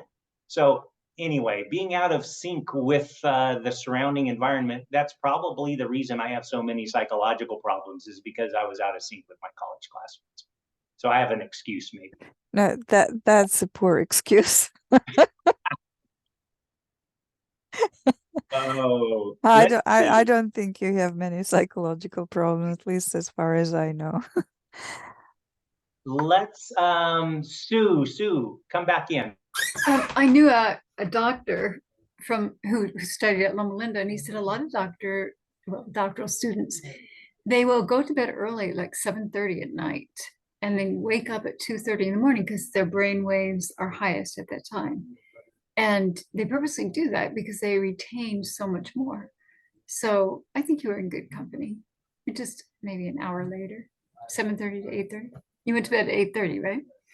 I went to bed at 8:30, but I will say in graduate school, when I had more than my waking hours of work to do, that's exactly what I did. I went to bed early, and I get up sometimes 1, sometimes 2, sometimes 3, depending on how much reading I had to do. And that's when I read. It worked better for me that way. Just because it worked better, or had you heard about brainwaves being higher? No, I just knew myself. If I tried to study late, my brain, what I do is I notice that nothing's getting in. Oh.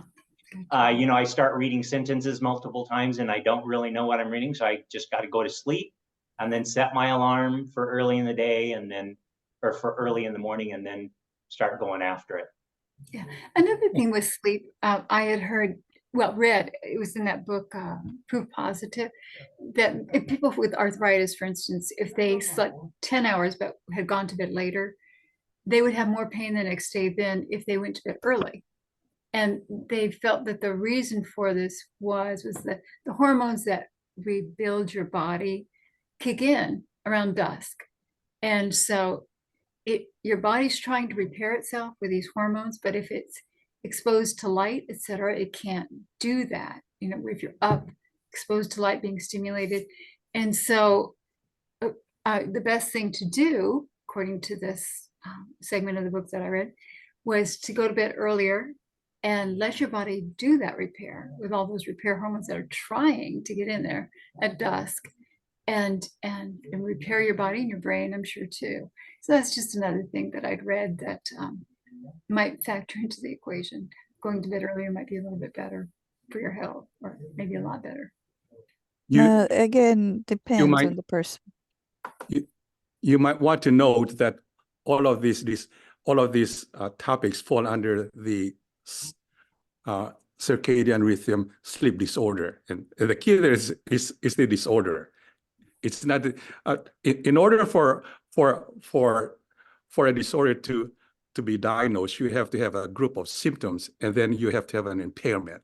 So someone who's having problems but can cope does not meet the threshold of a disorder.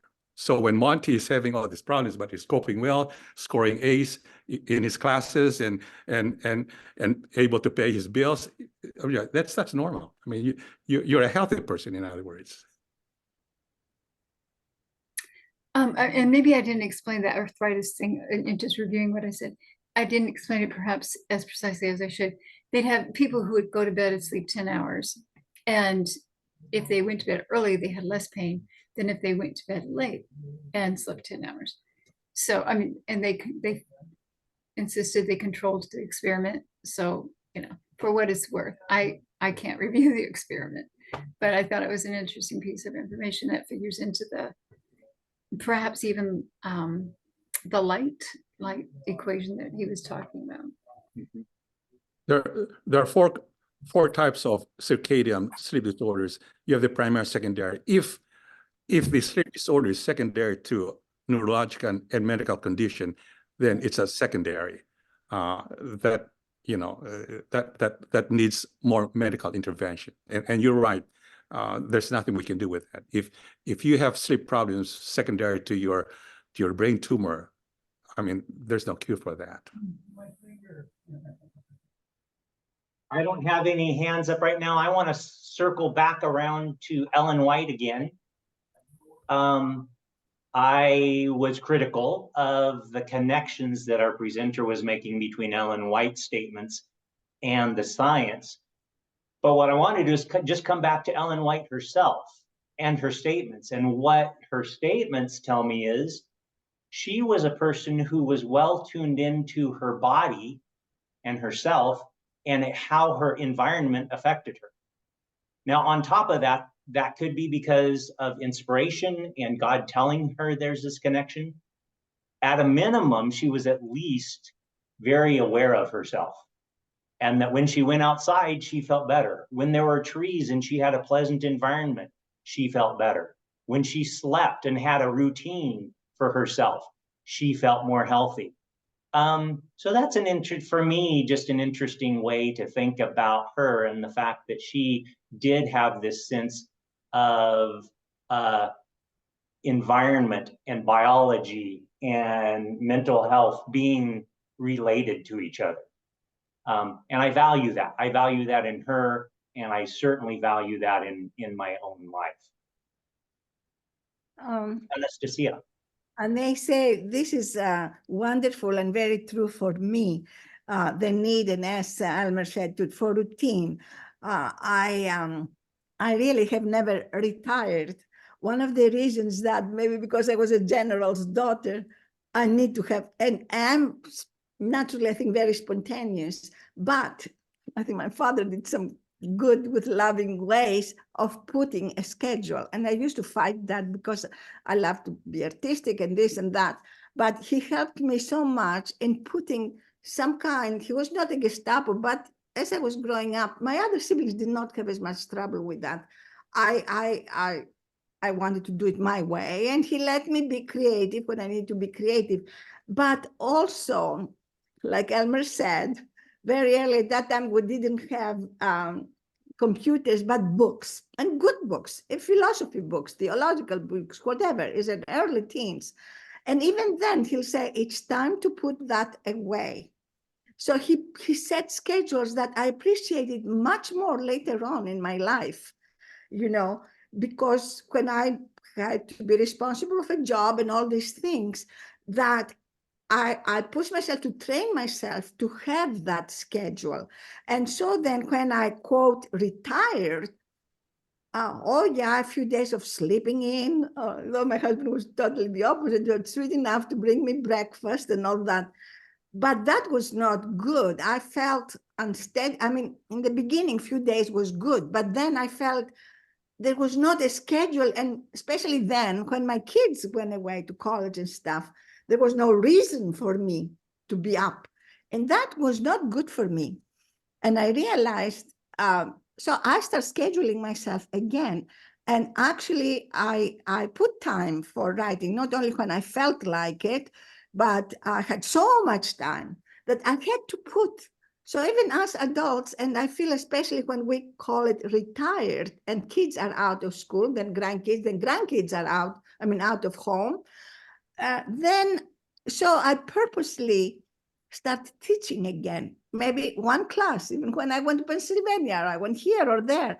I always try to, besides what I do at home, that's creative or whatever, according to my judgment, I need to have some place that was a certain time and things expected from me to do.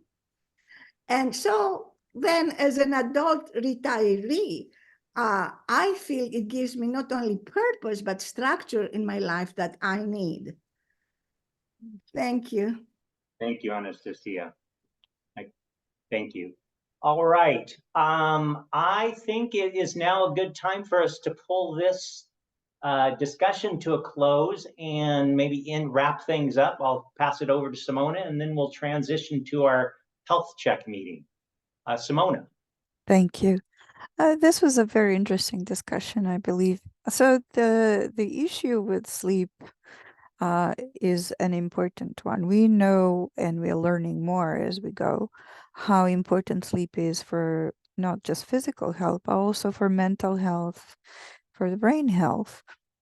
And part of the reason is that while we sleep, our memories consolidate. That's why people who, for example, take naps in between learning bouts, and people who take enough sleep during the night when they're learning, they learn faster because they consolidate their knowledge better and they can put more stuff in. Secondly, all the waste products that are produced during the day are being cleaned out during the sleep. So that includes also waste products produced by the brain. So all these things are important. And while we all have our individual experiences. That's what we call anecdotal evidence. That's something that is true on our own level, but doesn't necessarily convey the larger truth for the population at large. That's why we do research on populations. In line with today's subject, I have chosen a poem by Pablo Neruda, Ode to Enchanted Light. The light under the trees, the light from high heaven, the green arbor light that flashes in the leaf and falls like fresh white sand. A grasshopper lifts its sawing sound over the clearness. The world is a full glass of water. And our benediction for the week ahead. The peace of God be in your heart. The grace of God be in your words. The love of God be in your hands. The joy of God be in your soul. And the songs that your life sings. Thank you. I'll see you next week.